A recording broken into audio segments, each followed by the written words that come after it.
இந்த காலத்தில் ஒரு சாமியார் அவரை தேடி ஒரு சீடன் வந்தான். என்னாச்சு தெரியுமா சுவாமி, எனக்கு நிம்மதி வேணும், அதுக்கு என்ன வழின்னு கேட்டான். சாமியார் நிமிர்ந்து பார்த்தார். அப்புறம் சொன்னார், நீ ஏகப்பட்ட பேர்கிட்ட கடன் வாங்கியிருக்கிற, அதையெல்லாம் திருப்பி கொடுத்தாதான் உனக்கு நிம்மதி கிடைக்கும்னார். இவனுக்கு ஆச்சரியம். அது எப்படி சாமி அவ்வளவு கரெக்டாக நான் கடன் வாங்கினதை கண்டுபிடிச்சிங்க அப்படின்னா, உனக்கு கடன் கொடுத்து சாமியாராக போனதே நான் தான்ப்பா, அதனால தான் இந்த கதிக்கு வந்தேன். என்கிட்டயே வந்து நிம்மதிக்கு வழி கேட்குறிய, அதுதான்டா வேதனை அப்படின்னாராம் அவர். ஒரு காடு, நல்ல மரம்லாம் செழிச்சு இருந்தது. அப்படிப்பட்ட காட்டில் ஒரு சாது இருந்தார். அவர் எப்படின்னா எப்பவும் ஒரு மரத்தடியில் உட்காந்துருப்பார். ஏன்னா அவருடைய இருப்பிடமே அதுதான். அவர் என்ன பண்ணுவார், 3 கல் வச்சுருந்தார். செங்கல் மாதிரி இருக்கும், ஆனால் அதை விட கொஞ்சம் பெருசாக இருக்கும். எதுக்கு அந்த 3 கல்லுன்னா, அதுதான் அவருடைய படுக்கை. அதாவது தூங்குறப்ப ஒரு கல்லை தலைக்கு கீழே வச்சுக்குவார், இன்னொரு கல்லை இடுப்புக்கு கீழே வச்சுக்குவார், இன்னொரு கல்லை காலுக்கு கீழே வச்சுக்குவார். உடம்ப வந்து அப்படியே ஒரு தகட்டால் மூடிக்குவார், அப்படியே தூங்கி போடுவார். மழை பெய்யுதுன்னு வச்சுங்க, அவர் உடம்பு வந்து 3 கல் மேலே இருக்குதா, அதனால் தண்ணி வந்து அடியில் ஓடி போடும், உடம்பு நனையாது. மேலே தகடு இருக்கிறதுனால மழையும் உடம்புல படாது. அவர் தூக்கமும் கிடாது, நிம்மதியாக தூங்குவார். பகலில் அந்த 3 கல்லையும் ஒரு சேர ஒரு அடுப்பு மாதிரி வச்சு அது மேலே உட்காந்துவார். அதனால் பாம்பு பூச்சி எதுவும் அவரை வந்து தொந்தரவு பண்ணுறதில்ல, அது பாட்டுக்கு நடந்து போடும். அவர் பாட்டுக்கு நிம்மதியாக இருப்பார். யாராவது எதையாவது கொண்டுட்டு வந்து கொடுத்தா அதை வாங்கி சாப்பிடுவார், அவ்வளவுதான். ஒரு நாள் அந்த நாட்டு அரசன் காட்டுக்கு வேட்டையாட வந்தான். அந்த வழியாக வந்தப்போ இந்த சாது படுத்துருக்கிறத பார்த்தான், பரிதாபப்பட்டான். ஐயோ பாவம், இவர் இப்படி இந்த கல் மேலே உடம்ப வச்சுக்கிட்டு தூங்குறாரு, என்ன பாடுபடுவார், இவரை நாம் வந்து அரண்மனைக்கு அழைச்சிட்டு போய் சுகமாக நிம்மதியாக இருக்கிறதுக்கு வழி செஞ்சு கொடுப்போம், அது ரொம்ப நல்லாயிருக்கும் அப்படின்னு நினச்சான். அப்படி நினச்சிக்கிட்டே அரண்மனைக்கு வந்துட்டான். அதுக்கப்புறம் ஒரு பல்லக்கையும் 2 சேவகர்களையும் காட்டுக்கு அனுப்பி அந்த சாதுவை மெதுவாக இங்கே அழைச்சிட்டு வந்துடுங்க அப்படின்னு சொல்லி அனுப்பி வச்சான். இவங்க போய் அவர்கிட்ட விவரத்தை சொன்னாங்க. எனக்கு என்னத்துக்கு அரண்மனை வாசம் அப்படின்னார். இருந்தாலும் மன்னர் உத்தரவு, நீங்கள் அவசியம் வரணும் அப்படின்னாங்க இவங்க. சரின்னு சொல்லிவிட்டு வேறு வழி இல்லாமல் புறப்பட்டார். புறப்படும்போது என்ன பண்ணாருன்னா, மறக்காமல் அந்த 3 கல் ஒரு தகடு அதையும் எடுத்து பல்லக்கில் வச்சுக்கிட்டார். என்னத்துக்கு இதையெல்லாம் எடுத்து வைக்கிறாரு அப்படின்னு சொல்லி அவங்க யோசனை பண்ணாங்க. இருந்தாலும் அதை பற்றி ஒன்றும் கேட்கல. பேசாமல் அவரை அழைச்சிட்டு போய் அரண்மனையில் விட்டுட்டாங்க. அரசன் ஓடி வந்தான், வரவேற்றான், அறுசுவை உணவு படைத்தான். அவர் படுக்கிறதுக்கு தங்க கட்டில், பட்டு மெத்தை, இப்படி எல்லாம் ஏற்பாடு பண்ணி வச்சான். இங்கே படுத்து ஓய்வு எடுத்துங்க அப்படின்னு சொல்லிவிட்டு அவன் பாட்டு போயிட்டான்.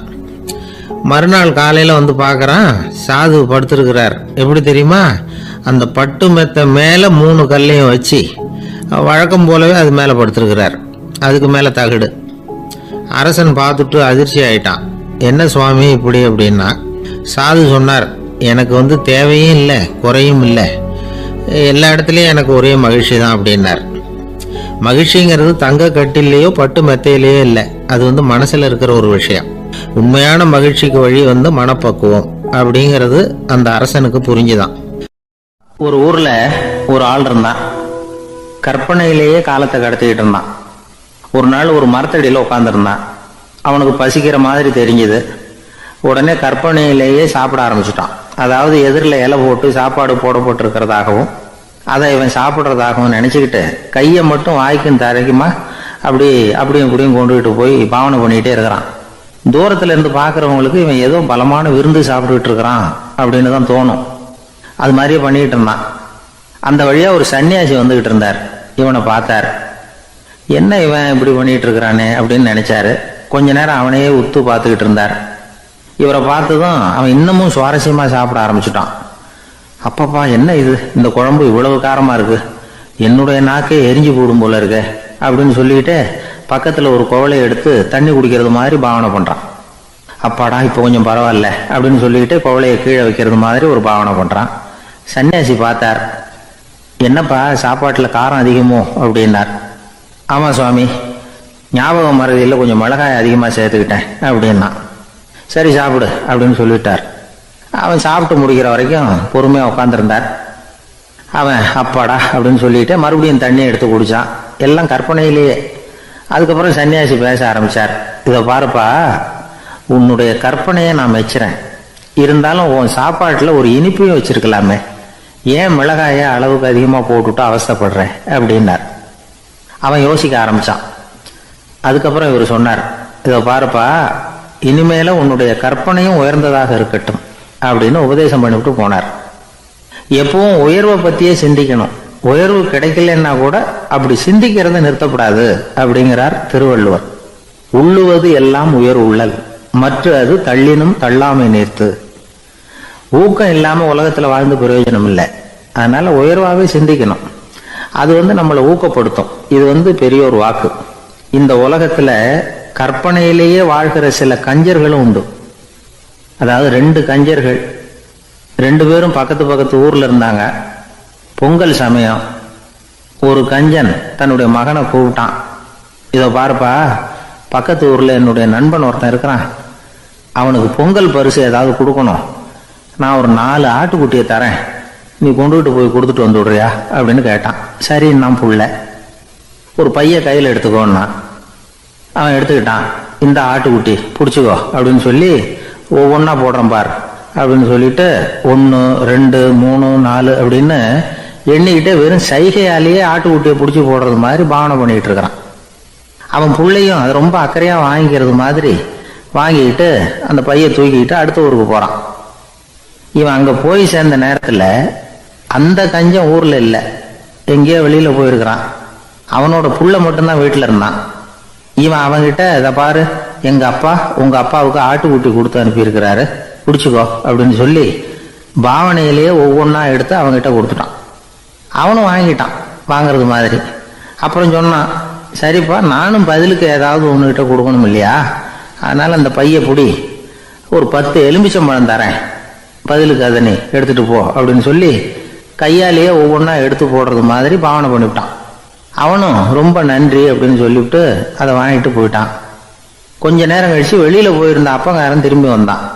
உள்ள சொன்னான், அப்பா, உன்னோட நண்பர் அவருடைய மகன் மூலமாக உனக்கு 6 ஆட்டுக்குட்டி கொடுத்து அனுப்பியிருந்தார், நானும் பதிலுக்கு ஒரு 10 எலுமிச்சம்பழம் கொடுத்து அனுப்பியிருக்கிறேன் அப்படின்னா. எப்படிடா கொடுத்தேன்னு கேட்டார் அப்பா. இப்படி தான் கொடுத்தேன்னு சொல்லி சைகையிலேயே காட்டினான். இதை பார்த்ததும் அப்பங்காரனுக்கு பயங்கரமாக கோபம் வந்துட்டுது. பலார்னு அரைஞ்சுட்டான் பையனு. ஏன்பா அரைஞ்ச? 10 எலுமிச்சம்பழம் கொடுத்துட்டேனே அப்படிங்கிறதுக்காகவா அப்படின்னு கேட்டான். அது கூட பரவாயில்ல, நீ காட்டுற சைகையை பார்த்தா ஆரஞ்சு பழம் சைஸுக்கு இருக்குதே, அவ்வளவு பெருசா ஏன் கொடுத்த? அதுதான் எனக்கு கோபம் அப்படி. ஒரே ஒரு ஊர், அந்த ஊருக்கு பேரு கொடையாளிப்பட்டி. அந்த பேருக்கு தகுந்த மாதிரி தான் அந்த ஊர் மக்களும். யார் என்ன கேட்டாலும் இல்லைன்னு சொல்லாம கொடுப்பாங்க. கொடையாளிகள் நிறைந்த ஊர். இனாமா மட்டும் இல்லை, கடனாகவும் பணம் கொடுப்பாங்க. யாருக்காவது அவசரமாக பணம் தேவைப்பட்டதுன்னு வச்சுக்கோங்க, அந்த ஊருக்கு போய் வாங்கிக்கலாம். பத்திரம் தேவையில்லை, சாட்சி தேவையில்லை, ஜாமீன் தேவையில்லை, எந்த உத்தரவாதமும் கேட்காம பணம் கொடுத்துருவாங்க. நம்மால் ஒருத்தனுக்கு பணம் தேவைப்பட்டது, சொந்த பந்தமெல்லாம் கேட்டு பார்த்தா யாரும் கொடுக்குற வழியாக தெரியல. எல்லாரும் அவங்கவுங்க சௌரியத்தை பார்க்குறவங்க, அடுத்தவங்க சௌரியத்தை பற்றி கவலைப்படாதவங்க. இவன் எல்லாரையும் கேட்டு பார்த்துட்டு சோர்ந்து போய் உக்காந்துட்டான். அந்த நேரம் தான் கொடையாளிப்பட்டியை பற்றி கேள்விப்பட்டான். அப்படி ஒரு ஊர் இருக்கிறது தெரிஞ்சதும் அந்த ஊருக்கு வழி கேட்டுக்கிட்டு ஒரு நாள் புறப்பட்டு போனான். வயல்காட்டு வழியாக போக வேண்டியிருந்தது. மெதுவாக நடந்து ஊர் எல்லைக்கு வந்துட்டான். 2 பக்கமும் விவசாய வேலைகள் மும்முரமாக நடந்துக்கிட்டு இருக்குது. ஏறு உழுதுகிட்டு இருக்கிறாங்க. அப்போ அங்கே ஒரு ஆளை பாம்பு கடிச்சுட்டுது. பக்கத்தில் வேலை செஞ்சுக்கிட்டு இருந்தவங்க ஓடி வந்தாங்க. அவசரமாக செய்ய வேண்டிய முதல் உதவியெல்லாம் செஞ்சு பார்த்தாங்க, பலன் இல்லை. அந்த ஆள் செத்து போட்டான். அவன் செத்து விட்டான்னு தெரிஞ்சதும் அவனை தூக்கி வரப்பு மேலே போட்டுட்டு எல்லாரும் அவங்கவுங்க வேலையை கவனிக்க ஆரம்பிச்சிட்டாங்க. அங்கே ஒரு ஆள் இவனை பார்த்து சொன்னான், ஐயா, நீங்கள் போகிற வழியில் இவன் சொந்தக்காரன் இவனுக்கு சோறு கொண்டுகிட்டு வருவான், இவன் இங்கே செத்து விட்டான்னு அவன்கிட்ட சொல்லிவிடுங்க அப்படின்னா. இவனுக்கு ரொம்ப ஆச்சரியம். என்னடா இது, பாம்பு கடிச்சுட்டுதுன்னதும் பதறி அடிச்சுக்கிட்டு ஓடி வந்தாங்க, செத்து விட்டான்னதும் பேசாமல் தூக்கி போட்டுட்டு போயிட்டாங்க அப்படின்னு நினச்சிக்கிட்டே நடந்து போகிறான். எதிரில் சோறு கொண்டுகிட்டு ஒரு ஆள் வந்தான். இவன் விவரத்தை சொன்னான். அங்கே அவங்க சொந்தக்காரன் பாம்பு கடிச்சு செத்து போட்டான் அப்படின்னா. அவன் கொஞ்ச நேரம் அமைதியாக நின்னான். அதுக்கப்புறமா அங்கேயே வரப்பில் உட்காந்து கொண்டுகிட்டு வந்த சோத்தை தானே சாப்பிட்டு முடித்தான். பேசாமல் எழுந்திரிச்சு திரும்பி போயிட்டான். கொஞ்சம் கூட பதறல, அழலை. இப்படியும் ஒரு ஊரா அப்படின்னு நினச்சி ஆச்சரியப்பட்டுக்கிட்டே இவன் ஊருக்குள்ளே போனான். ஒரு பெரிய மனுஷனை பார்த்து பணம் கேட்டான். அவரும் இவனோட பேரையும் ஊரையும் மட்டும் விசாரிச்சுக்கிட்டு தேவையான பணத்தை கொடுத்துட்டார். பணத்தை வாங்கிட்ட பிறகு தன்னுடைய மனசை அரிச்சுக்கிட்டு இருந்த அந்த விஷயத்தை பற்றி கேட்டான். ஐயா, வழியில் ஒருத்தன் செத்துட்டான், அவனை அப்படியே தூக்கி வரப்பில் போட்டுட்டு எல்லாரும் வயல்வெளி வேலைகளை பார்த்துக்கிட்டு இருக்கிறாங்களே அப்படின்னா. இதுக்கு அந்த பெரியவர் சொன்னார், ஆமாம் அப்படி தான் செய்வோம், வேலை முடிஞ்சு வீட்டுக்கு திரும்புகிறப்போ அவனை தூக்கிட்டு வந்து அடக்கம் பண்ணிடுவோம் அப்படின்னார். ரொம்ப ஆச்சரியமாக இருக்கு அப்படின்னா. ஏன் உங்கள் ஊரில் யாராவது செத்துட்டா என்ன பண்ணுவீங்க அப்படின்னு கேட்டார். என்ன இப்படி கேட்குறீங்க, எங்கள் ஊர்ல எல்லாம் பணத்தை தூக்க விட மாட்டாங்க, ஒப்பாரி வைப்பாங்க, கட்டி புரண்டு அழுது புலம்பி தீத்துருவாங்க அப்படின்னா. இவன் பெரியவர் பார்த்தார், அவங்ககிட்ட கொடுத்த பணத்தை லபக்குன்னு பறிச்சுக்கிட்டார், திருப்பி வாங்கிக்கிட்டார். இவன் பதறி போய் நிற்கிறான். அவர் சொன்னார், பணத்தையே விட மாட்டேன்னு கட்டுப்பிடிச்சி அழுதா நான் கொடுத்த பணத்தை மட்டும் எப்படி திருப்பி கொடுக்க போற, போயிட்டு வா அப்படின்னு விரட்டி விட்டாராம். இந்த கதையை நண்பர் ஒருத்தர் சொன்னார். கதை வேடிக்கையாக தெரிஞ்சால் கூட இதில் கருத்து உண்டு. பணம் பிணம் இது ரெண்டையுமே விடுறதுக்கு அவ்வளவு சுலபமாக மனம் வர்றதில்லை. இந்த ரெண்டு விஷயங்கள்லேயும் அறிவார்ந்த செயல்பாடு தேவை. ஒரு பேருந்து மரத்தில் மோதி விட்டது, எல்லாரும் அடிபட்டு முனைகிட்டு கிடக்கிறாங்க. டிரைவர் கண்டக்டர் இவங்களுக்கும் அடி, அவங்களும் ஒரு பக்கம் கிடக்கிறாங்க.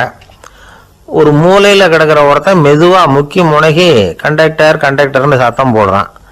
கண்டக்டர் மெதுவாக நகர்ந்து அவங்ககிட்ட போய் என்னன்னு விசாரிக்கிறார். அவன் ரொம்ப சிரமப்பட்டு வாயை திறந்து ஒரு 15 காசு சில்லற பாக்கி அப்படின்னானா. ஒரு ஊரில் ஒருத்தர் இருந்தார், ரொம்ப நல்லவர், யாருக்காவது ஏதாவது கொடுத்துக்கிட்டே இருப்பார், கொடையாளி. தினமும் யாராவது ஒருத்தருக்கு ஏதாவது கொடுக்கலன்னா அவருக்கு தூக்கம் வராது, அப்படி ஒரு பழக்கம். அது மட்டும் இல்லை, அவர் கொடுக்கறது அடுத்தவங்களுக்கு தெரியாது, அவ்வளவு ரகசியமாக அதை கொடுப்பார். வலது கை கொடுக்கறது இடது கைக்கு தெரியக்கூடாதுன்னு சொல்லுவாங்கல்ல, அது மாதிரி அவர். ஒரு நாள் ராத்திரி அவர் ஏற்கனவே தயாராக கட்டி வச்சிருந்த பணம் முடிச்ச கையில் எடுத்துக்கிட்டு வீட்டை விட்டு வெளியில் வந்தார். தெருவில் இறங்கி நடந்தார். இன்னைக்கு யாருக்கு தர்மம் செய்யறது அப்படின்னு யோசனை பண்ணிட்டு இருட்டில் நடந்து வந்துகிட்டு இருக்கிறார். யாரோ ஒருத்தர் எதிரில் வர்றது மாதிரி தெரிஞ்சுது. உடனே அவர் கிட்ட போனார். தன்கிட்ட இருந்த பணம் முடிச்சு அவசரமா அவர் கையில திணிச்சுட்டு திரும்பி வந்துட்டார். அப்பாடா, ஒரு வழியா யாருக்கும் தெரியாம இன்னைக்கு தர்மம் பண்ணியாச்சு அப்படிங்கிற மகிழ்ச்சி, மன நிறைவு அவர் முகத்துல. நிம்மதியா தூங்கினார். அப்புறம் எழுந்திரிச்சார். மறுநாள் காலையில ஊரு பூரா ஒரே பேச்சு. என்ன பேச்சுன்னா, நேற்று ராத்திரி ஒரு திருடன் கையில யாரோ பணத்தை கொடுத்துட்டு போயிருக்கிறாங்க அப்படின்னு எல்லாரும் பேசிக்கிட்டு இருக்கிறாங்க. இதை கேள்விப்பட்டதும் அந்த பெரியவருக்கு ரொம்ப வருத்தமா போச்சு. அடடா, போயும் ஒரு திருடனுக்காக உதவி பண்ணியிருக்கிறோம், பிரயோஜனம் இல்லாம போட்டுதே அப்படின்னு நினைச்சார். சரி, இன்னைக்கும் யாருக்காவது உதவி பண்ணணும் அப்படின்னு முடிவு பண்ணினார். ராத்திரி நேரம் வந்தது. இவர் வழக்கம் போல தெருவில் இறங்கி நடந்தார். கையில பணம் முடிச்சு. எதிரில் ஒரு பெண் உருவம் மங்களா தெரிஞ்சது. இவர் உடனே அந்த பெண் கிட்ட பணத்தை கொடுத்துட்டு திருப்தியா திரும்பி வந்துட்டார். மறுநாள் காலையில ஊர் பூரா என்ன பேசிக்கிட்டாங்க தெரியுமா? நேற்று ராத்திரி நெறி தவறி நடக்கிற ஒரு பெண்ணின் கையில யாரோ பணத்தை வச்சுட்டு போயிருக்கிறாங்க அப்படின்னு எல்லாரும் பேசிக்கிறாங்க. அடடா, இன்னைக்கும் தவறுதலா நடந்து போச்சு அப்படின்னு ஒரு வருத்தப்பட்டார். இருக்கட்டும், இன்னைக்கு ஏதாவது தர்மம் பண்ணுவோம் அப்படின்னு நினைச்சுக்கிட்டாரு. 3வது நாள் ராத்திரியும் புறப்பட்டார். இப்பவும் எதிரில் ஒருத்தர் வந்தார். இவர் பணத்தை கொடுத்தார், திரும்பி வந்துட்டார். மறுநாள் மக்கள் என்ன பேசிக்கிட்டாங்கன்னா, நேற்று ராத்திரி ஒரு செல்வந்தர் கையில யாரோ பணத்தை கொடுத்துட்டு போயிருக்கிறாங்க அப்படின்னு பேசிக்கிட்டாங்களாம். அவருக்கு ரொம்ப வருத்தமா போட்டுது. என்ன இது, தினம் இப்படி ஆகிட்டு இருக்குதே அப்படின்னு நினைச்சுக்கிட்டே படுத்து தூங்கினார். அன்னைக்கு ராத்திரி ஒரு கனவு. அந்த கனவுல இறைவன் வந்து சொன்னாராம், இத பாருப்பா, நீ கொடுத்த தர்மம் வீணா போயிடல.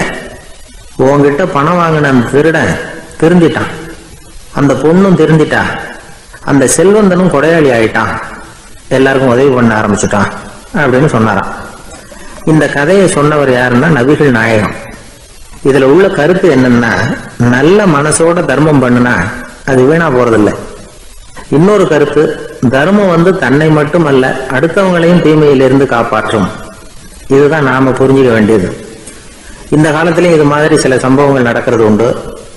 ஒரு பெரியவர் இருட்டுல நடந்து வந்துகிட்டு இருந்தாரு. எதிரில் வந்த ஒருத்தன் வலு கட்டாயமா ஒரு கையை பிடிச்சி ஒரு பண முடிப்பை கொடுத்து வச்சுக்க சொல்லிவிட்டு விலகி போயிட்டான்.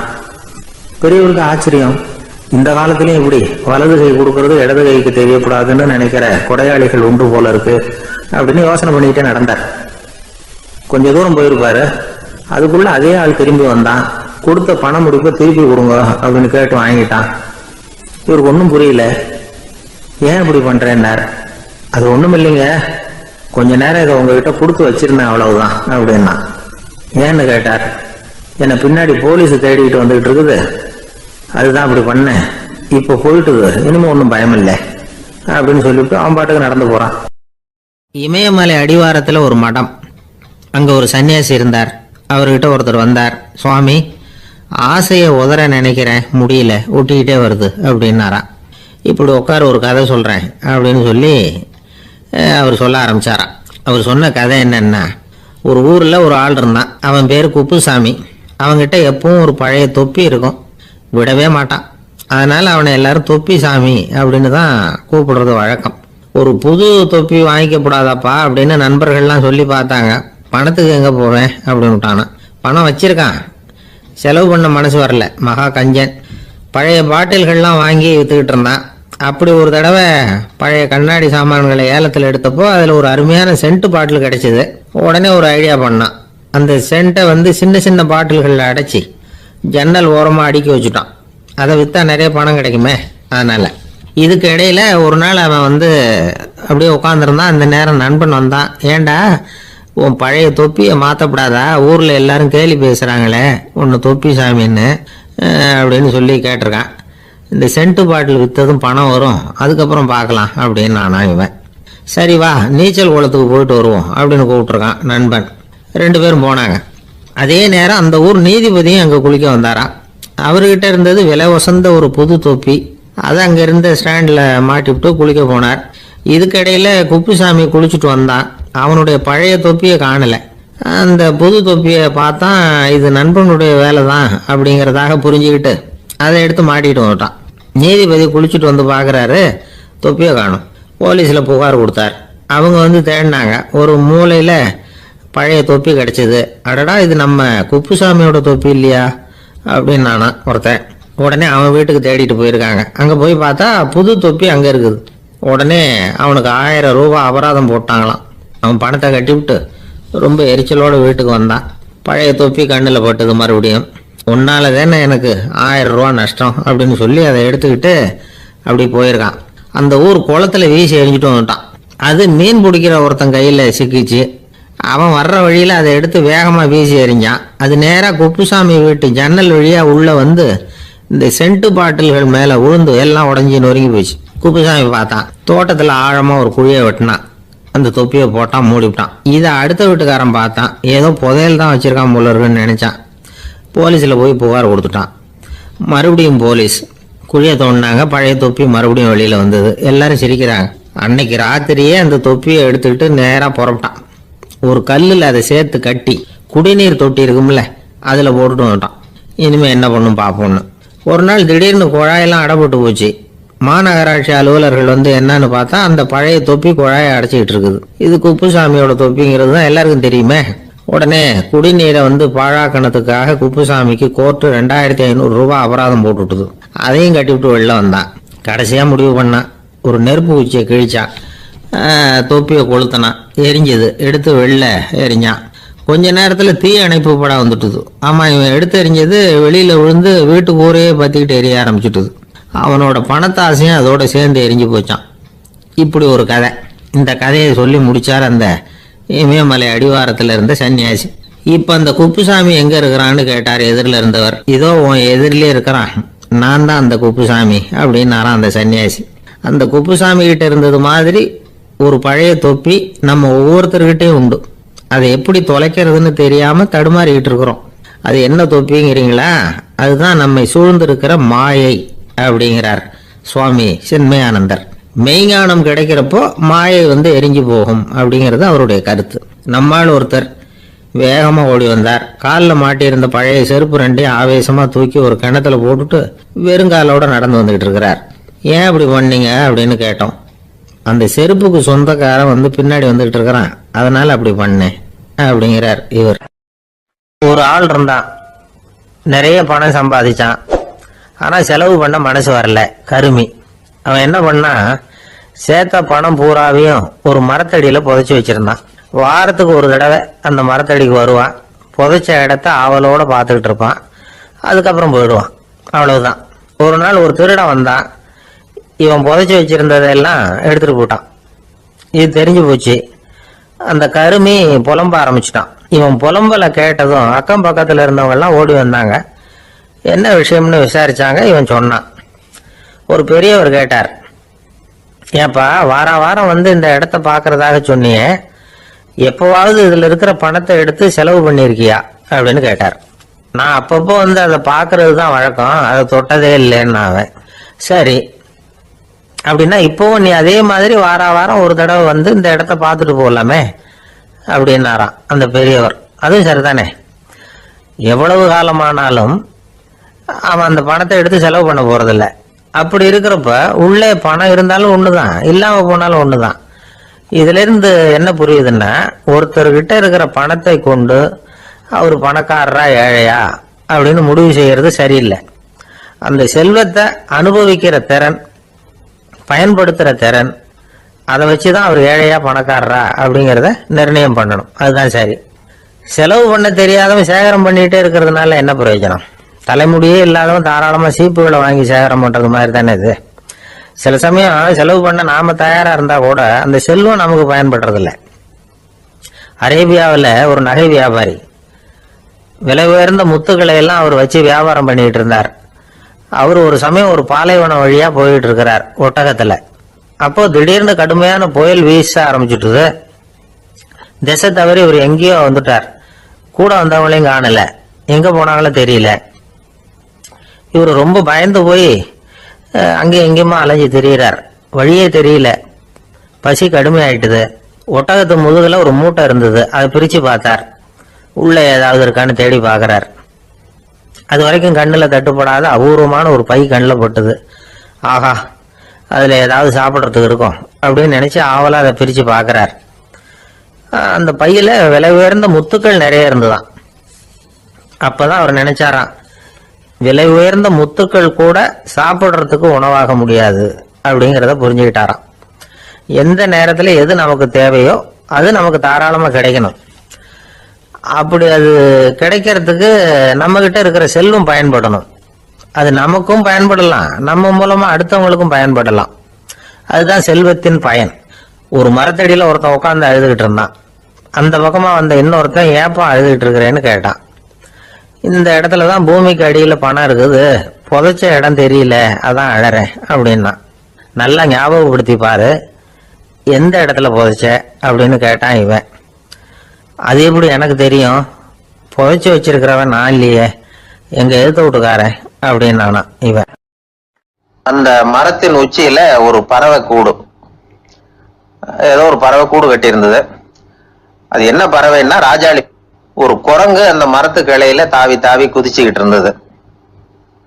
அப்போ இந்த கூட்டுல இருந்த முட்டை அது கண்ணுல போட்டுட்டுது. அதுக்கப்புறம் அது சும்மா இருக்குமா, விளையாட்டா ஒரு முட்டையை எடுத்தது, மரத்தை விட்டு கீழே இறங்குச்சு. கீழே ஒரு குப்பை மேட்டில் ஒரு கோழி சில முட்டைகளை அது பாட்டுக்கு இட்டு வச்சிருந்தது. குரங்கு தன் கையில இருந்த ராஜாளி பறவையோட முட்டைய அந்த கோழி முட்டைகளோட சேர்த்து போட்டுட்டு போயிட்டுது. கோழி வந்தது, பார்த்தது, அதுக்கு ஒன்றும் வித்தியாசம் புரியல. தன்னுடைய முட்டைகளோட சேர்த்து அந்த ராஜாளி முட்டையையும் சேர்த்து அடைகாத்துது. கொஞ்ச நாள்ல குஞ்சுகள் எல்லாம் பொரிச்சுது, எல்லாம் முட்டையை விட்டு வெளியில வந்தது. ராஜாளி பறவையோட குஞ்சு அந்த கோழி குஞ்சுகளோடவே சேர்ந்து வளர்ந்தது.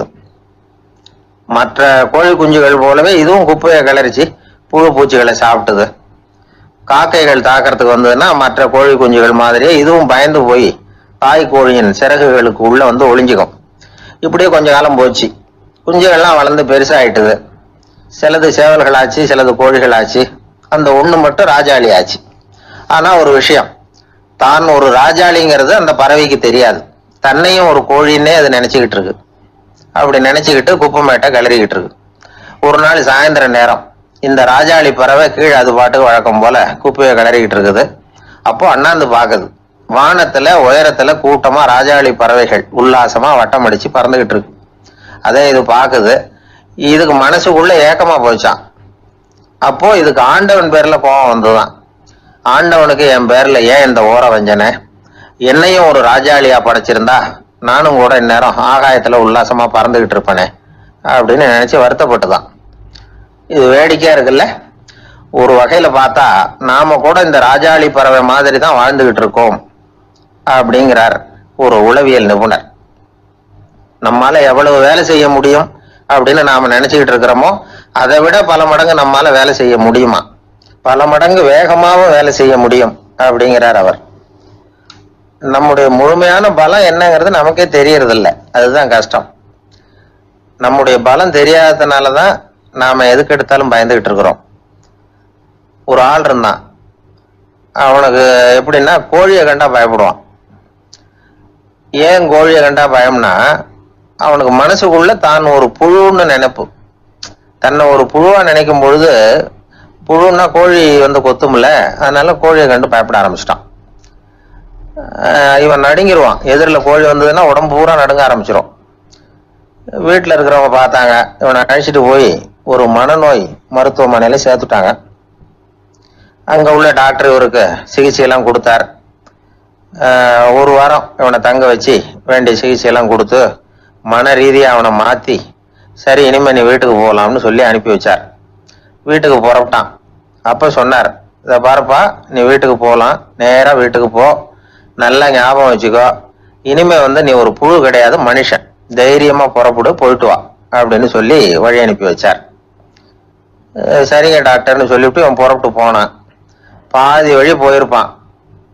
லேசா நிமிர்ந்து பாக்குறான், எதிரில் ஒரு கோழி வந்துகிட்டு இருக்கு.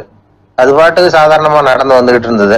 அவ்வளவுதான், இவன் உடம்பு கிடுகிடுன்னு ஆட ஆரம்பிச்சுட்டுது. திரும்பி ஓடி வந்துட்டான். டாக்டர் கேட்டார், ஏன்பா திரும்பி ஓடி வந்துட்டேன்னு. பாதி தூரம் போயிட்டேன் டாக்டர், எதிரில் ஒரு கோழி வந்துகிட்டு இருக்குது, அதான் பயமா இருந்தது, வந்துட்டேன்னா. டாக்டருக்கு ஒரு மாதிரி ஆயிடுது. அவர் சொன்னார், இதை பாருப்பா, நான் தான் சொன்னேனே, நீ ஒரு புழு இல்லை, மனுஷன். இனிமே நீ புழு கிடையாது, நீ ஒரு மனுஷன். நீ ஒரு புழு இல்லைங்கிறது இன்னமும் உனக்கு புரியலையா அப்படின்னார் டாக்டர். நான் புழு இல்லைங்கிறது எனக்கு தெரிஞ்சுட்டுது டாக்டர், இது அந்த கோழிக்கு தெரியுமான்னு தெரியலையே அப்படின்னா. இவெல்லாம் எந்த காலத்துல மாறுறது? அதனால வாழ்க்கையில வெற்றி பெறணும் அப்படின்னு நினைக்கிறவங்க யாரா இருந்தாலும் தன்னுடைய பலம் என்ன அப்படிங்கிறத முதல்ல புரிஞ்சுக்கணும். தன்னுடைய சக்தியை புரிஞ்சுக்கிட்டவன் வெற்றி பெறுவது நிச்சயம். போயிட்டு இருந்தார். அவர் தோளில் ஒரு பெரிய துணி மூட்டை, அதை சுமந்துக்கிட்டு கடத்தெருவை நோக்கி அவர் போய்கிட்டு இருக்கிறார். வழியில் அவரை சந்திச்சார் உமர். அவர் கேட்டார், கலீஃபா அவர்களே, எங்க புறப்பட்டுட்டீங்க அப்படின்னு கேட்டார். கலீஃபான்னா ஆட்சி தலைவர்னு அர்த்தம். இதுக்கு அவர் சொன்னார், நான் வந்து துணி வணிகம் செய்யறவன், அதனால துணி வியாபாரம் செய்யறதுக்காக போயிட்டு இருக்கிறேன்னார். நீங்க இப்போ இந்த நாட்டுக்கு ஆட்சி தலைவர், ஆட்சி பொறுப்புல இருக்கிறீங்க, நீங்க வியாபாரம் செய்ய போட்டா அரசு பணிகளை செய்யறது யாரு அப்படின்னு கேட்டார் அவர். நான் அரசு பணிகளை மட்டுமே செஞ்சுக்கிட்டு இருந்தா என் குடும்பத்தை காப்பாத்துறது யாரு அப்படின்னு கேட்டார் அவர். இப்படி கேட்டவர் யார் தெரியுமா? அவர் தான் அபூபக்கர், இறை தூதர் முகமது அவர்களுக்கு பிறகு கலீஃபாவாக தேர்ந்தெடுக்கப்பட்டவர். அப்போலாம் ஆட்சி தலைவர்களுக்கு சம்பளம்னு எதுவும் கிடையாது. இந்த பிரச்சனையை எப்படி தீர்க்கிறதுன்னு யோசனை பண்ணார் உமர். அபு உபைதா அவர்கள்கிட்ட அழைச்சிட்டு போனார். அவர் யாருன்னா, அவர் தான் பொது நிதி கருவூலத்தின் பொறுப்பாளர். அவர்கிட்ட பிரச்சனையை சொன்னார். இது மாதிரி ஆட்சி தலைவருக்கு பொது நிதியிலிருந்து ஊதியம் அளிக்க முடியுமான்னு கேட்டார். பொது நிதி விதிகளின்படி அதுக்கு சாத்தியம் இல்லைன்னு சொல்லிவிட்டாரு அவரு. சரி, வேற ஏதாவது வழி இருக்குதான்னு கேட்டார் உமர். அபு உபைதா கொஞ்சம் யோசனை பண்ணி பார்த்தார். அப்புறமா சொன்னார், மக்காவிலிருந்து மதீனாவுக்கு குடிபெயர்ந்து வந்த அகதிகளுக்கு நிதி உதவி அளிக்கிறதுக்கு விதிகள்ல இடம் இருக்கு. அப்படி பார்த்தா அபூபக்கரும் அகதி தானே, அதனால எல்லா அகதிகளுக்கும் கொடுக்கறது மாதிரியே அவருக்கும் ஒரு தொகை அளிக்கலாம்னார். கலீஃபா அபூபக்கருக்கு இந்த அகதி உதவி தொகையைத்தான் கொடுத்துட்டு வந்தாங்களாம். குடும்ப செலவுக்கு அது போதுமானதா இல்ல. இருந்தாலும் கலீஃபாங்கிறதுக்காக மற்ற அகதிகளை விட அதிகமா தொகையை பெற அவர் விரும்பல. மார்பு பக்கம் கிழிஞ்சிருந்த ஒரு மேலாடையை தான் அவர் அணிஞ்சிருந்தார். அவருடைய துணைவியார் அஸ்மா, அவங்க ஒரு நாள் தேன் இருந்து ஆசையா இருக்குன்னாங்களாம். நமக்கு கிடைக்கிற ஊதியம் குடும்ப செலவுக்கே போதுமானதா இல்லையே, இந்த நிலையில தேன் வாங்கறதுக்கு காசுக்கு நான் எங்க போவேன் இருக்காரு அவரு. கொஞ்ச நாள் கழிச்சு அவங்க ஒரு தொகையை அவர்கிட்ட கொடுத்து தேன் வாங்கிட்டு வர சொன்னாங்களாம். இவருக்கு ஆச்சரியம், ஏது இந்த பணம்னு கேட்டிருக்காரு. நீங்கள் தினமும் குடும்ப செலவுக்காக கொடுத்துக்கிட்டு வந்த பணத்தில் கொஞ்சம் கொஞ்சமாக மிச்சப்படுத்தி வச்சேன்னாங்களாம். அபூபக்கர் அந்த பணத்தை எடுத்துக்கிட்டு நேராக பொது நிதி கருவூல பொறுப்பாளர்கிட்ட போனார். இந்த பணத்தை பொது நிதியில் சேர்த்துருங்க, இது அதிகப்படியாக எனக்கு தரப்பட்டு வந்த ஊதியம், அடுத்த மாசத்திலிருந்து இந்த தொகையை குறைச்சிங்கன்னு வேற சொல்லிவிட்டாராம். பசியை தணிக்க தேவையான அளவு உணவு, ஒரு ஜோடி உடை, இதை தவிர கூடுதலாக மக்கள் பொது நிதியிலிருந்து வாங்கிக்கிறதுக்கு என் குடும்பத்தாருக்கு உரிமை இல்லை அப்படின்னு சொல்லி கண்டிப்பாக சொல்லிவிட்டாராம். அவர் வாங்கிட்டு வந்த இந்த குறைந்த ஊதியம் கூட அவர் மனசை உறுத்திக்கிட்டே இருந்தது. கடைசி நேரம் அவர் தம்முடைய மகள் ஆயிஷா அவர்களை அழைச்சார். மகளே, இதுவரைக்கும் பொது நிதியிலிருந்து நான் வாங்கிட்டு வந்த தொகை என்னுடைய இதயத்தில் பாரமாக அழுத்திக்கிட்டு இருக்கு. என் தோட்டத்தை விற்று அதில் வர்ற பணத்திலிருந்து நான் இதுவரைக்கும் வாங்கிட்டு வந்த ஊதிய தொகையை கணக்கு போட்டு பொது நிதியில் சேர்த்து விடு அப்படின்னாராம். பதவி ஏற்கிறதுக்கு முன்னாடி தன்கிட்ட இருந்ததை விட இப்போ கூடுதலாக என்ன சொத்து இருக்குன்னு பார்த்துருக்கார். ஒரு ஒட்டகம், ஒரு கோப்பை, ஒரு பணியாள். இதையும் அடுத்தபடியா கலீஃபாவா வர்றவர்கிட்ட ஒப்படைச்சிருங்க அப்படின்னு விட்டாராம். அதே மாதிரி அடுத்து வந்த உமர்கிட்ட ஒப்படைச்சாங்க. அப்போ உமர் சொன்னாராம், அபூபக்கரே, இந்த முன்மாதிரியால உங்களுக்கு பிறகு இந்த ஆட்சி பொறுப்பை ஏற்கிறவர்களை பெரும் நெருக்கடிக்கு ஆளாகி விட்டீங்க அப்படின்னு சொல்லி ரொம்ப கண் கலங்கினாராம். கடைசியா அபூபக்கர் தன்னுடைய குடும்பத்தாருக்கு விட்டு சென்ற சொத்து ஒரு படுக்கை விரிப்பு, ஒரு போர்வை, அவ்வளவுதான். இது சிந்திக்க வேண்டிய ஒரு செய்தி. ஒரு ஊர்ல ஒரு மன்னர் இருந்தாராம். அமைச்சர் அவர்கிட்ட சொன்னாராம், மன்னா, நம்ம ராஜ்யத்துல இனிமே லஞ்ச ஊழலே இருக்காதுன்னாராம். ஆஹா, அப்படின்னா ஊழல் பேர் வழிகளை எல்லாம் நாடு கடத்தியாச்சா அப்படின்னு கேட்டிருக்காரு மன்னர். இதுக்கு அவரு, அப்படி இல்லைங்க, இனிமே கொடுக்கறதுக்கு ஜனங்கள் கிட்ட பணமே இல்லை அப்படின்னாராம். அங்க ஒரு புதர் தெரியுது இல்லையா, இந்த புதருக்குள்ள ஒரு சிங்கம் இருக்கு. அந்த பக்கமா நான் போறப்போ வர்றப்போலாம் அது என்கிட்ட ஒம்பு வளர்க்குது, தகராறு செய்யுது, என் மேல பாயுது, என்னை தாக்குது, ஏன்னு தெரியல அப்படின்னுது. இதை கேட்டதும் அந்த குரங்கு சொல்லிச்சு, இனிமே கவலைப்படாத, இந்த தடவை நான் உன்னை காப்பாத்துறேன்னுது. அதுக்கப்புறம் ஒரு நாள் அந்த குரங்கும் கழுதியும் அந்த புதர் பக்கமாக போய்கிட்டு இருந்தாங்க. எதிர்பார்த்தது மாதிரியே நடந்தது. அந்த சிங்கம் எதிரில் வந்தது, கழுதியை பார்த்தது, உடனே அது மேலே பாய ஆரம்பிச்சுட்டுது. அவ்வளவுதான். உடனே இந்த குரங்கு என்ன பண்ணிச்சு தெரியுமா, கிடுகிடுன்னு ஒரு மரத்து மேலே ஏறி உட்காந்துக்கிட்டுது. அங்கே உட்காந்துக்கிட்டு கீழே அந்த கழுதியும் சிங்கமும் போடுற சண்டையை வேடிக்கை பார்க்க ஆரம்பிச்சுட்டுது. கொஞ்ச நேரம் கழித்து அடிபட்ட காயத்தோடு அந்த கழுதை மெதுவாக நடந்து வந்தது. குரங்கும் மெல்ல மரத்தை விட்டு கீழே இறங்கிச்சு. இப்போ கழுதை கேட்டுது, என்னை காப்பாத்துறேன்னு சொல்லிவிட்டு காலை வாரி விட்டுட்டியே, நீ பாட்டுக்கு மரத்து மேலே ஏறி உட்காந்துக்கிட்டே, அது நியாயமானுது. குரங்கு பரிதாபமாக அதை பார்த்துது. நான் மரத்து மேலே இருந்து நீங்கள் 2 பேரும் சண்டை போட்டதை பார்த்துக்கிட்டு தான் இருந்தேன். உன்னோட சத்தம் தான் அதிகமாக இருந்தது, அது நீ சிரிக்கிற மாதிரி எனக்கு கேட்டுது, அதனால் நீ தான் ஜெயிச்சுக்கிட்டு இருக்க போல இருக்கு அப்படின்னு நினச்சிவிட்டேன்னுது. இன்றைக்கி பல பேர் இப்படி தான் இருக்கிறாங்களாம். யார் ஜெயிக்கிறாங்க யார் தோக்குறாங்கங்கிறத முகத்தை பார்த்து கூட கண்டுபிடிக்க முடியறதில்ல, பேசுகிற பேச்சை வச்சு கூட கண்டுபிடிக்க முடியறதில்ல. தோற்கிறவங்க கூட சிரிக்கிற மாதிரி முகத்தை வச்சுக்கிறான். இன்றைய மனிதர்கள்கிட்ட ஏகப்பட்ட முரண்பாடுகள். பொய் முகங்களோட உலவுகிறவர்கள் தான் அதிகம். உண்மை முகம் எங்கே இருக்குது அப்படிங்கிறத புரிஞ்சுக்கிட்டு நண்பர்களை தேர்ந்தெடுக்கணும் அப்படிங்கிறது ஒரு முக்கியமான கருத்து. கடவுள் இந்த உலகத்தை படைச்சு விட்டு அதுக்கப்புறமும் கொஞ்ச நாள் இங்கேயே தங்கியிருந்தாராம். அப்போ தான் அவருக்கு ஒரு உண்மை புரிஞ்சுதான், இந்த உலகத்தில் தங்கி இருக்கிறது எவ்வளவு இடைஞ்சல்னு. தினமும் மனிதர்கள் தேடி ஏதாவது புகார் சொல்லிக்கிட்டே இருந்தாங்களாம். எனக்கு அது வேணும் இது வேணும்னு கேட்டுக்கிட்டே இருந்தாங்களாம். சில பேர் வந்தாங்க, நாங்கள் விவசாயம் பண்ணுறோம், தண்ணி இல்லாமல் பயிர் காயுது, எங்களுக்கு மழை வேணும் அப்படின்னாங்க. அவங்க போனதும் அதுக்கப்புறம் சில பேர் வந்தாங்க, நாங்கள் மண்பானை செய்கிறவங்க, நிறைய பானை செஞ்சு வச்சுருக்குறோம், மழை பெஞ்சால் எல்லாம் கரைஞ்சி வீணாக போயிடும், அதனால் இன்றைக்கி மழை பெய்யக்கூடாதுன்னாங்க. கடவுள் பார்த்தார், அவருக்கு என்ன பண்ணுறதுன்னே தெரியல, ஏகப்பட்ட குழப்பம், தலையை பிச்சுக்கலாம் போல் இருந்தது, கிட்டத்தட்ட பைத்தியம் பிடிக்கிற அளவுக்கு ஆயிட்டுது. எல்லாருடைய ஆசைகளையும் அவரால் நிறைவேற்ற முடியல, ஏன்னா ஒன்றுக்கு ஒன்று முரண்பாடாக இருந்தது. ஒரு நாள் தன்னுடைய அமைச்சரவையை கூட்டி ஆலோசனை கேட்டார். என்ன செய்யலாம்னு சொல்லுங்கன்னார். இது என்ன பிரமாதம், பேசாமல் இமயமலை அடிவாரத்தில் போய் உட்காந்துங்க, யாரும் தொந்தரவு பண்ண மாட்டாங்கன்னாங்க. அங்கேயும் மனிதர்கள் வர ஆரம்பிச்சுருவாங்களேன்னார் கடவுள். சரி அப்படின்னா சந்திரனில் போயிருந்துக்கலாமேன்னாங்க. அங்கேயும் மனுஷன் குடி வர போகிறான் அப்படின்னார் கடவுள். வெகு தூரத்துக்கு அப்பால் உள்ள நட்சத்திர மண்டலத்துக்கு போயிடலான்னாங்க. இதெல்லாம் நிரந்தர தீர்வாகாது, நிரந்தரமாக இந்த மனிதனுடைய தொல்லையிலேருந்து நான் விடுபடணும், அதுக்கு ஏதாவது வழி சொல்லுங்கன்னார் கடவுள். ஒரு வயசான ஆள் வந்தார். கடவுளுக்கு காதோட காதாக ஒரு வழியை சொன்னார். கடவுளுக்கு முகம் மலர்ந்தது. அதுதான் சரி, அப்படியே செஞ்சுடலான்னார். அந்த ஆள் சொன்ன ரகசியம் என்ன தெரியுமா, மனிதனால் அடைய முடியாத ஒரு இடம் இருக்குது, அது வேற எங்கேயும் இல்லை, அவனுக்கு உள்ளே இருக்குது, அங்கே போய் மறைஞ்சுங்க, அதுக்கப்புறம் மனிதர்களால் உங்களுக்கு தொந்தரவு இருக்காதுன்னார்.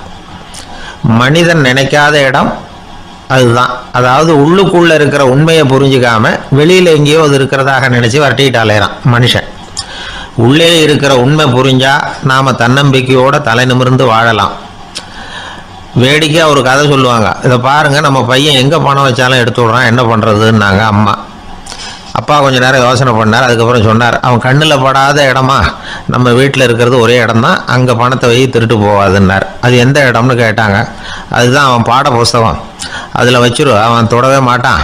பாட புத்தகத்தை தொடாமல் பரீட்சையில் வெற்றி பெற முடியாது அப்படிங்கிறத புரிஞ்சுக்கணும்.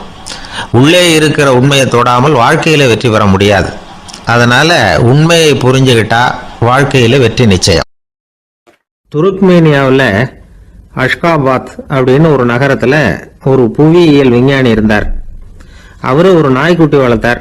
ஒரு நாள் முன்னிரவு நேரம் ஒரு மேஜைக்கு முன்னாடி உட்காந்து அந்த விஞ்ஞானி ஏதோ கணக்கு போட்டுக்கிட்டு இருக்கிறார். அவருக்கு ஒரு சின்ன பெண் குழந்தை, அது தொட்டிலில் தூங்கிட்டு இருக்குது. அந்த நாய்க்குட்டியும் ஒரு மூலையில் படுத்து அது பாட்டுக்கு தூங்கிட்டு இருந்தது. ஒரே அமைதி. அந்த நேரத்தில் திடீர்னு அந்த நாய்க்குட்டி துள்ளி எழுந்திரிச்சது. நேராக குழந்தைகிட்ட ஓடிச்சு. அந்த குழந்தைய அது போட்டிருந்த ட்ரெஸ்ஸோட சேர்த்து கவ்வி தூக்கிக்கிட்டு வாசல் பக்கம் ஓடிச்சு. நாய்க்குட்டி குழந்தைய கவ்வி தூக்க முடியுமாங்கிற சந்தேகம் உங்களுக்கு இல்லையா? நீங்கள் நம்மூர் நாய்க்குட்டியவே பார்த்து பழக்கப்பட்டிருக்கீங்க, அதனால நம்புறதுக்கு சிரமமாக இருக்கும். அந்த ஊர்ல எல்லாம் அது ரொம்ப ஸ்ட்ராங்காக இருக்கும், ஒரு ஏதோ கண்ணுக்குட்டி மாதிரி இருக்கும். விஞ்ஞானி அதை பார்த்துட்டார். உடனே அந்த நாய்க்கு வெறி பிடிச்சிட்டுதுன்னு முடிவு பண்ணிட்டு தன்னோட கை துப்பாக்கியை எடுத்துக்கிட்டு ஓடி வந்தார். அவர் வெளியில நாய்க்குட்டி எங்க அப்படின்னு பார்த்து தேடுறார். அந்த நேரத்தில் அந்த வீடு இடிஞ்சு விழுது. காரணம் பூமி அதிர்ச்சி. இப்படி பூமி அதிர்ச்சி உண்டாக போகுதுங்கிறது அந்த நாய்க்குட்டிக்கு முன்னாடியே தெரிஞ்சு போச்சு. அதுதான் குழந்தைய தூக்கிட்டு வெளியில ஓடு வந்திருக்குது. அது மூலமா அந்த குடும்பத்தையே காப்பாத்தி இருக்குது அந்த நாய்க்குட்டி.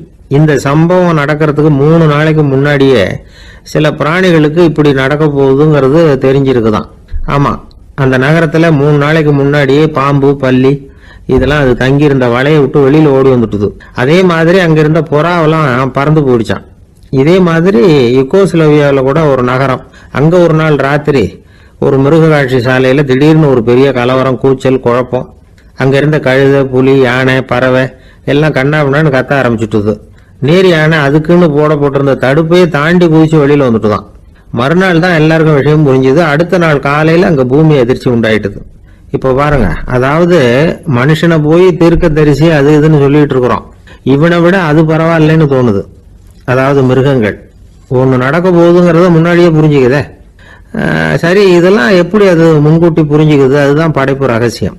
அதை கண்டுபிடிக்கிறதுக்கு தான் மனுஷன் ஆராய்ச்சி பண்ணிட்டு இருக்கிறான். விஞ்ஞானிகளோட ஆராய்ச்சியெல்லாம் ஒரு பக்கம் இருக்கட்டும், வீட்டுக்குள்ளேயே சில ஆராய்ச்சி பண்ணி பாருங்களேன். இப்ப சில யோசனை சொல்லி அதை சோதனை பண்ணி பாருங்க அப்படின்னு ஒருத்தர் சொன்னாராம். அதாவது இப்ப மழை வருமா வராதா அப்படின்னு தெரிஞ்சுக்கணுமா, உடனே ஒரு பூனைக்குட்டி பின்னாடியே மெதுவா போய் அது என்ன செய்யுதுன்னு கவனிச்சு பார்க்கணும். பூனைக்குட்டி தன்னோட பாதத்தினால சுகத்துல அப்படி கீறிக்கிட்டு இருக்கும். அப்படி கீறினா கண்டிப்பா மழை வரும். சில சமயம் பூனைக்குட்டி அப்படி மல்லாந்து படுத்துக்கிட்டு பாதத்தை உயர தூக்கும், அப்படியும் புரளும். இப்படி செஞ்சதுன்னா அன்னைக்கும் மழை இருக்காது. அதனால முன்னாடி இருந்தது மழை வர்றதுக்கு அறிகுறி, இது மழை இல்லைங்கிறதுக்கு அறிகுறி. பறவைகள், பிராணிகள் இதுகளோட நடவடிக்கைகளை பார்த்துட்டு அதையெல்லாம் அடிப்படையாக வச்சுதான் காலநிலையை கண்டுபிடிக்கிற கருவிகளை கண்டுபிடிச்சிருக்கிறாங்க. வாத்து இருக்குல்ல, சில சமயம் தன்னோட அழகை தன்னோட இறகுகள்ல அப்படியே புதைச்சிக்கும். அப்படி செஞ்சா குளிர்காலம் வரப்போகுதுன்னு அர்த்தம். பருவநிலை குளிரா மாறப்போகுதுங்கிறதுக்கு இதுதான் அறிகுறி. சிட்டுக்குருவி இருக்குதுல்ல, அதெல்லாம் புழுதியில உழுந்து புரளும், சிறகுகளை படபடன்னு அடிச்சுக்கும். அப்படி செஞ்சா மழை வரப்போகுதுன்னு அர்த்தம். ஒண்ணு மட்டும் நாம நல்லா தெரிஞ்சுக்கணும், இயற்கையின் சீற்றம்னு சொல்றோம் இல்லையா, இயற்கை ஏன் நம்ம மேல கோவப்படுது? இயற்கையை நாம அனுசரிச்சு போறதில்ல, அதனால கோவப்படுது. காடுகளை அழிக்கப்படாது, விலங்குகளை கொல்லப்படாது, இயற்கை ஏற்படுத்தி வச்சிருக்கிற சமநிலையை கெடுக்கப்படாது. அதை புரிஞ்சுக்கிட்டு வாழ்ந்தோம்னா பூமியும் நடுங்காது, நாமளும் நடுங்க வேண்டிய அவசியம் இருக்காது. ஒருத்தர் இருந்தார், சாராய கடைக்கு போனாராம், நிறைய சாப்பிட்டார். அப்புறம் சொன்னார், இது ரொம்ப அற்புதமான சரக்கு போல இருக்கு, உள்ள போன உடனே இந்த பூமியே நடுங்கிறது மாதிரி இருக்கு எனக்கு அப்படின்னாராம். இதுக்கு கடைக்காரர் சொல்லியிருக்கார், நீங்க சாப்பிட்டது வெறும் பச்சை தண்ணி தாங்க, இப்ப ஏற்பட்டிருக்கிறது நிஜம் பூமி அதிர்ச்சி அப்படின்னாராம். வாழ்க்கையில ரொம்பவும் அடிபட்டு அல்லல் போட்டுக்கிட்டு இருக்கிற ஒருத்தர் வந்தார். மனசு ரொம்பவும் நொந்து போய் பேசினார். இந்த உலகத்துல மனுஷனா பிறந்ததை விட மாடா பிறந்திருக்கலாம் சார் அப்படின்னார். திடீர்னு என்கிட்ட இப்படி சொன்னா அதுக்கு நான் என்னங்க பண்ண முடியும் அப்படின்னேன். உங்ககிட்ட வரணும்னு தோணுச்சு, அதனால் வந்தேன் அப்படின்னார். சரிங்க, இப்படி ஒரு யோசனை வந்ததுக்கு என்ன காரணம் அப்படின்னு சொல்லி அவர்கிட்ட கேட்டேன். அதுக்கு அவர் சொன்னார், என் பையனுக்கு வேலை தேடுறேன் கிடைக்கல, பொண்ணுக்கும் மாப்பிள்ளை தேடுறேன் கிடைக்கல, வீடு கட்டுறதுக்கு கடன் கேட்குறேன் கிடைக்கல, மாடாக பிறந்திருந்தா இது மாதிரி கவலையெல்லாம் கிடையாதுல்ல, பேசாமல் வைக்கோலை தின்னுக்கிட்டு அசை போட்டுக்கிட்டே கடந்து விடலாமே அப்படின்னார் அலட்சியமாக. அதுக்கப்புறம் தான் அவர் சொன்ன கருத்தை நானும் கொஞ்சம் அசை போட ஆரம்பித்தேன் மனசுக்குள்ளே. இப்போது இயற்கையை பொறுத்த வரைக்கும் அது நாம் எல்லாரும் மகிழ்ச்சியாக வாழணும் அப்படின்னு தான் விரும்புது. விலங்குகள், பறவைகள், தாவரங்கள், அப்புறம் மற்ற உயிரினங்கள் எல்லாமும் நல்லபடியாக இருக்கணும் அப்படிங்கிறது தான் இயற்கையோட விருப்பம். அதில் ஒன்றும் சந்தேகம் இல்லை. இயற்கையோட அமைப்பை கொஞ்சம் கவனித்து பார்த்தா அதை நாம் நல்லா புரிஞ்சுக்கலாம். இருந்தாலும் இந்த ஆள் சொன்னதை கேட்ட பிறகு தான் ஒரு முக்கியமான வேறுபாடு புரிஞ்சுது. அதாவது இந்த உலகத்தில் உள்ள முக்கியமான பிரச்சனைகள் 6.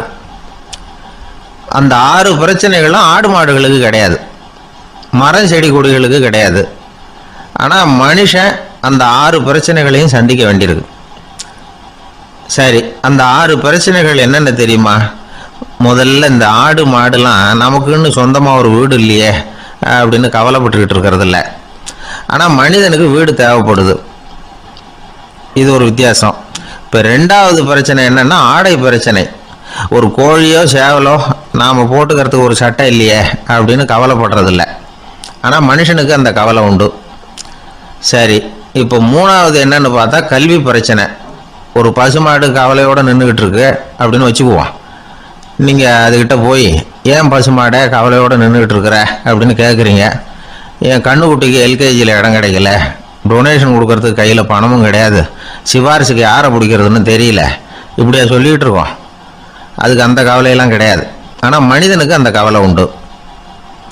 4வது என்னன்னு பார்த்தீங்கன்னா வேலை வாய்ப்பு பிரச்சனை. வேலை கிடைக்கலையே அப்படின்னு வேப்ப மரம் கவலைப்படுறதில்ல, ஆனால் மனுஷன் கவலைப்படுறான். 5வது என்னன்னு பார்த்தா கல்யாண பிரச்சனை. எருமை மாடு பசு மாடு எல்லாம் பொண்ணுக்கு மாப்பிள்ளை தேடிக்கிட்டாலே இது பேப்பரில் மணமகன் தேவை அப்படின்னு விளம்பரமாக கொடுக்குது, அதெல்லாம் கிடையாது. 6வது என்னன்னு பார்த்தீங்கன்னா பணம் சம்பந்தமான பிரச்சனை. ஆடு மாடுலாம் பணத்தை சேமிக்கணும்னோ ஏதாவது நிதி நிறுவனத்தில் முதலீடு பண்ணணும்னோ நினச்சிக்கிட்டு இருக்கிறதில்ல. பணத்தை எப்படி காப்பாற்றுறது அப்படிங்கிற கவலையும் அதுகளுக்கு கிடையாது. குதிரை குளம்போடு பிறக்குது, அதனால் அது காடு மேடெல்லாம் கவலை இல்லாமல் தெரியலாம். ஆடு உடம்புல ரோமத்தோடு பிறக்குது, அதனால் அது குளிரை பற்றி கவலைப்பட வேண்டிய அவசியம் இல்லை. ஆனால் மனுஷனை பார்த்திங்கன்னா அவன் தான் ஒன்றுமில்லாமல் பிறக்கிறான். ஏன் இந்த பாகுபாடு அப்படின்னு கேட்டால் இதை பற்றி கொஞ்சம் சிந்திச்சு பார்க்கணும். அதாவது இந்த சந்தேகத்தை ஒரு பெரியவர்கிட்டையும் கேட்டேன். அவர் சொன்னார் இதுக்கு பதில். அவர் இதே கேள்வியை இயற்கை கிட்ட கேட்டாராம். இயற்கை பதில் சொல்லிச்சான்.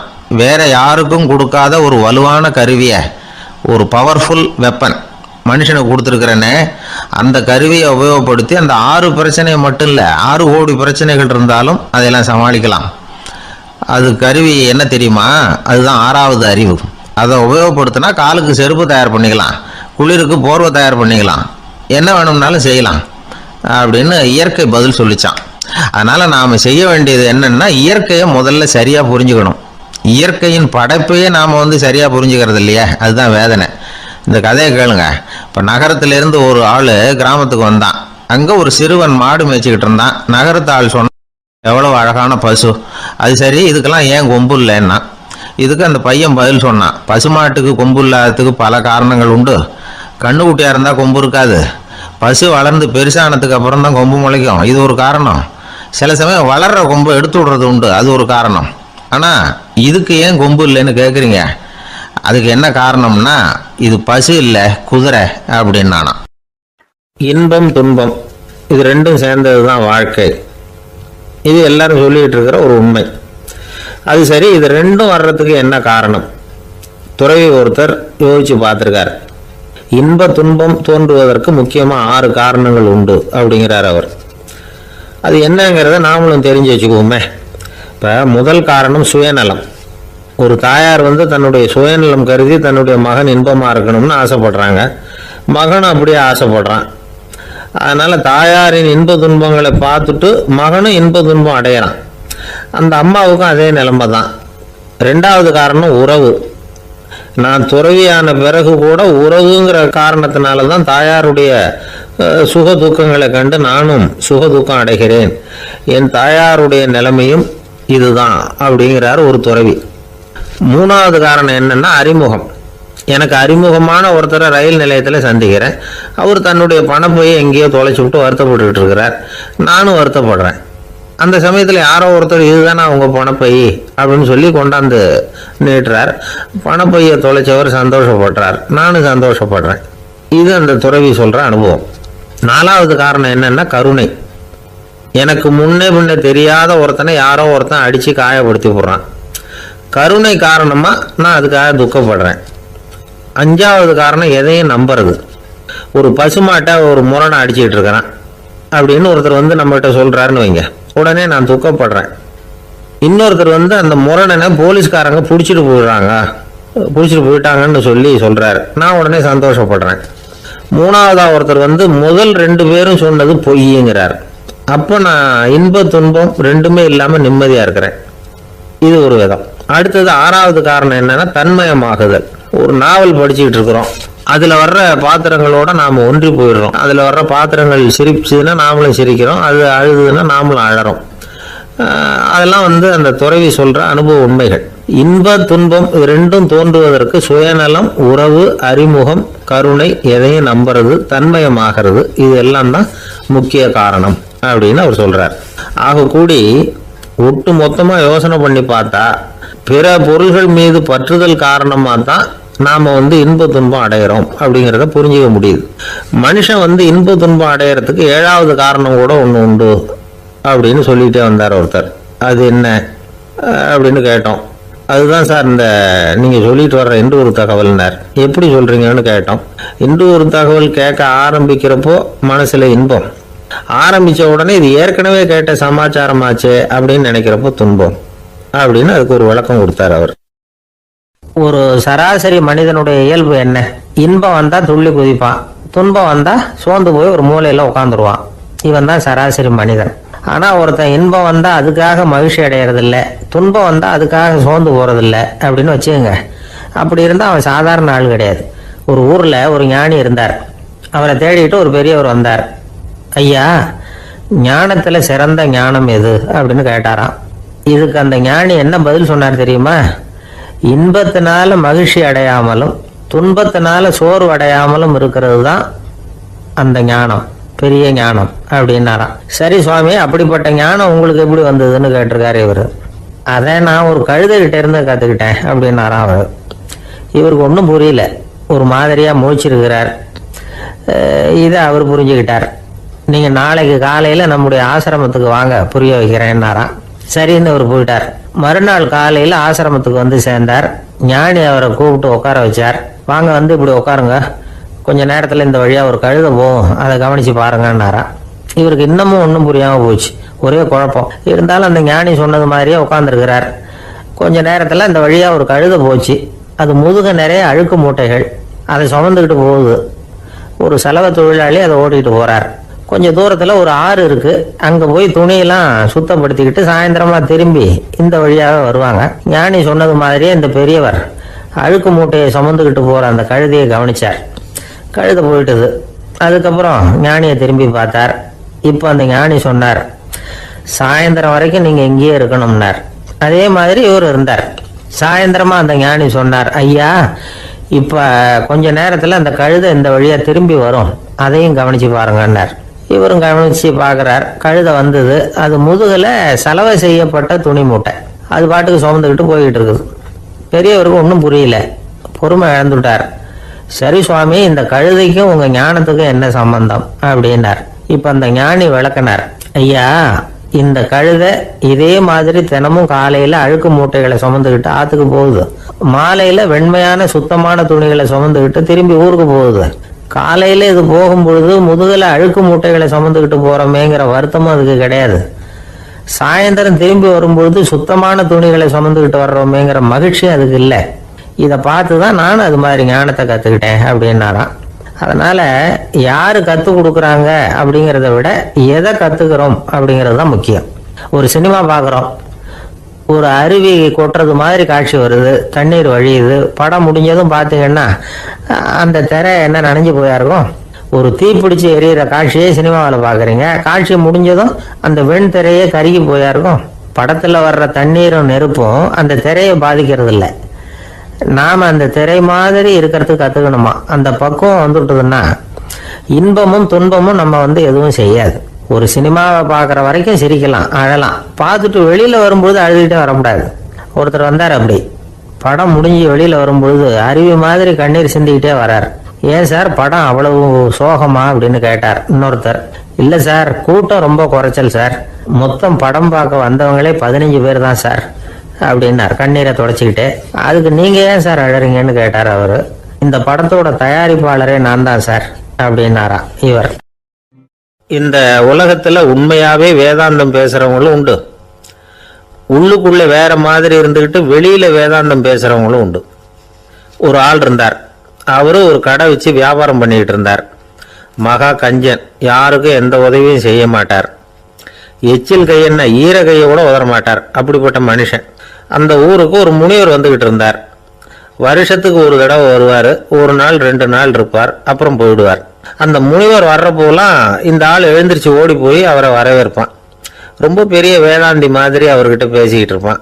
காயமே இது போய் வெறும் காற்றடைத்த பையம்மா, தர்மம் தலைகாக்கும்மா. பணம் என்ன சார் பணம், இன்னைக்கு ஒருத்தன் கையில் இருக்கும், நாளைக்கு ஒருத்தன் கையில் இருக்கும், எல்லாம் மாயம்.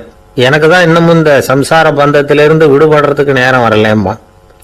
அந்த முனிவரும் இந்த ஆள் இப்படி சொல்றதை கேட்ட உடனே, ஏப்பா அப்படி சொல்ற, இப்போ கூட நீ சரின்னு சொல்லு, உனக்கு தீட்சை கொடுத்து இதுல இருந்து விடுபடுற ஞானத்தை போதிக்கிறேன் பார்.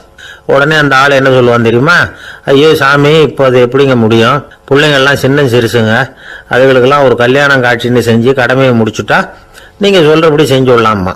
சரின்னு முனிவர் போயிடுவார். அடுத்த வருஷம் வருவார். இவன் வழக்கம் போல வேதாந்தம் பேசுவான். சரி தீட்சை கொடுக்குறேன் வா அம்பார். பேரம் பேத்தியை பார்க்கணும், கோர்ட்டில் கேஸ் ஒன்று இருக்குது, அது முடியணும் அப்படின்னு தயங்க ஆரம்பிச்சிருவான். எல்லாம் சொல்லுவான், ஆனால் குடிக்கிறதுக்கு தண்ணி கூட கொடுக்க மாட்டான். ரொம்ப வருஷம் கழித்து மறுபடியும் ஒரு நாள் அந்த ஊருக்கு முனிவர் வந்தார், இவன் கடைக்கு வந்தார். அப்புறம் அங்கே கல்லாவில் நம்ம ஆள் இல்லை, அவன் புள்ள தான் உட்காந்துருக்கிறான். அப்பாவை போலவே புள்ளையும் எழுந்திரிச்சு ஓடியாந்து முனிவரை வரவேற்றான். அப்பா எங்கன்னு விசாரிச்சார் முனிவர். ஐயோ அதை ஏன் கேட்குறீங்க சாமி, உங்ககிட்ட தீட்சை வாங்கி இந்த சம்சார பந்தத்திலேருந்து விடுதலை பெறணும்னு சொல்லிக்கிட்டே இருப்பார், அது நிறைவேறாமலே போய் சேர்ந்துட்டார். போன மாதம் ஒரு நாள் திடீர்னு நெஞ்சு வலிக்குதுன்னார், அவ்வளவுதான் போட்டுன்னு போயிட்டார் அப்படின்னு புலம்புனான் பையன். இதை கேட்டதும் முனிவர் சிரிச்சாரான். அவன் எங்கடா போவான், உன் அப்பா எங்கேயும் போகல, இதோ வாழை ஆட்டிக்கிட்டு உன் காலடியிலே இருந்துகிட்டு இருக்கான் பார் அப்படின்னு சொல்லி அங்கே நின்றுக்கிட்டு இருந்த ஒரு நாயை சுட்டி காட்டினாரான். என்ன சாமி சொல்றீங்க அப்படின்னு ஆச்சரியமா கேட்டிருக்கான் பையன்.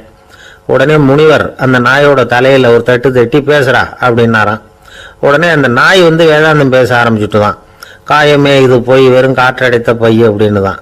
முனிவர் சொன்னார், அடே இப்போ ஒன்றும் கெட்டு போகல, நீ விரும்புனா சொல்லு, உனக்கு தீட்சை கொடுத்து என் பின்னாடியே அழைச்சிட்டு போயிடுறேன், அங்கே அழைச்சிட்டு போய் உனக்கு ஞானத்தை போதிக்கிறேன், வர்றியா அப்படின்னு கேட்டிருக்காரு. உடனே அந்த நாய் சொல்லிச்சான், ஐயோ அதை ஏன் கேட்குறீங்க சாமி, நான் உண்ணாம தின்னாம ஏராளமான சொத்து சேர்த்து வச்சுட்டேன், என் பிள்ளைங்க அதோட பெருமை தெரியாம ராத்திரி நேரம்லாம் கதவை திறந்து போட்டுட்டு தூங்கிடுவாங்க, அதனால இப்படி நாயா பிறந்து ராத்திரி பகலாக சுற்றி சுற்றி காவல் காத்துக்கிட்டு கிடக்கிறேன், இப்போ எப்படி சாமி வர முடியும் அப்படின்னு கேட்டுதான். அறியாமையிலேயே சுகம் கண்டு இப்படி இருக்கிற ஆளுங்களுக்கு எப்படி விடுதலை கிடைக்கும், எப்போ விடுதலை கிடைக்கும் அப்படின்னு கேட்குறார் தசாவதானி, திருக்குறள் பேர் ராமையா. அவர் கேட்குறது நியாயம் தானே. இந்த காலத்து பையன் ஒருத்தன் அப்பா கிட்ட சொன்னான், அப்பா இன்னைக்கு நான் 1 ரூபா மிச்சப்படுத்தி விட்டேன் அப்படின்னு. நானும் அப்படியா என்னடா பண்ணேன்னு கேட்டிருக்கார் அப்பா.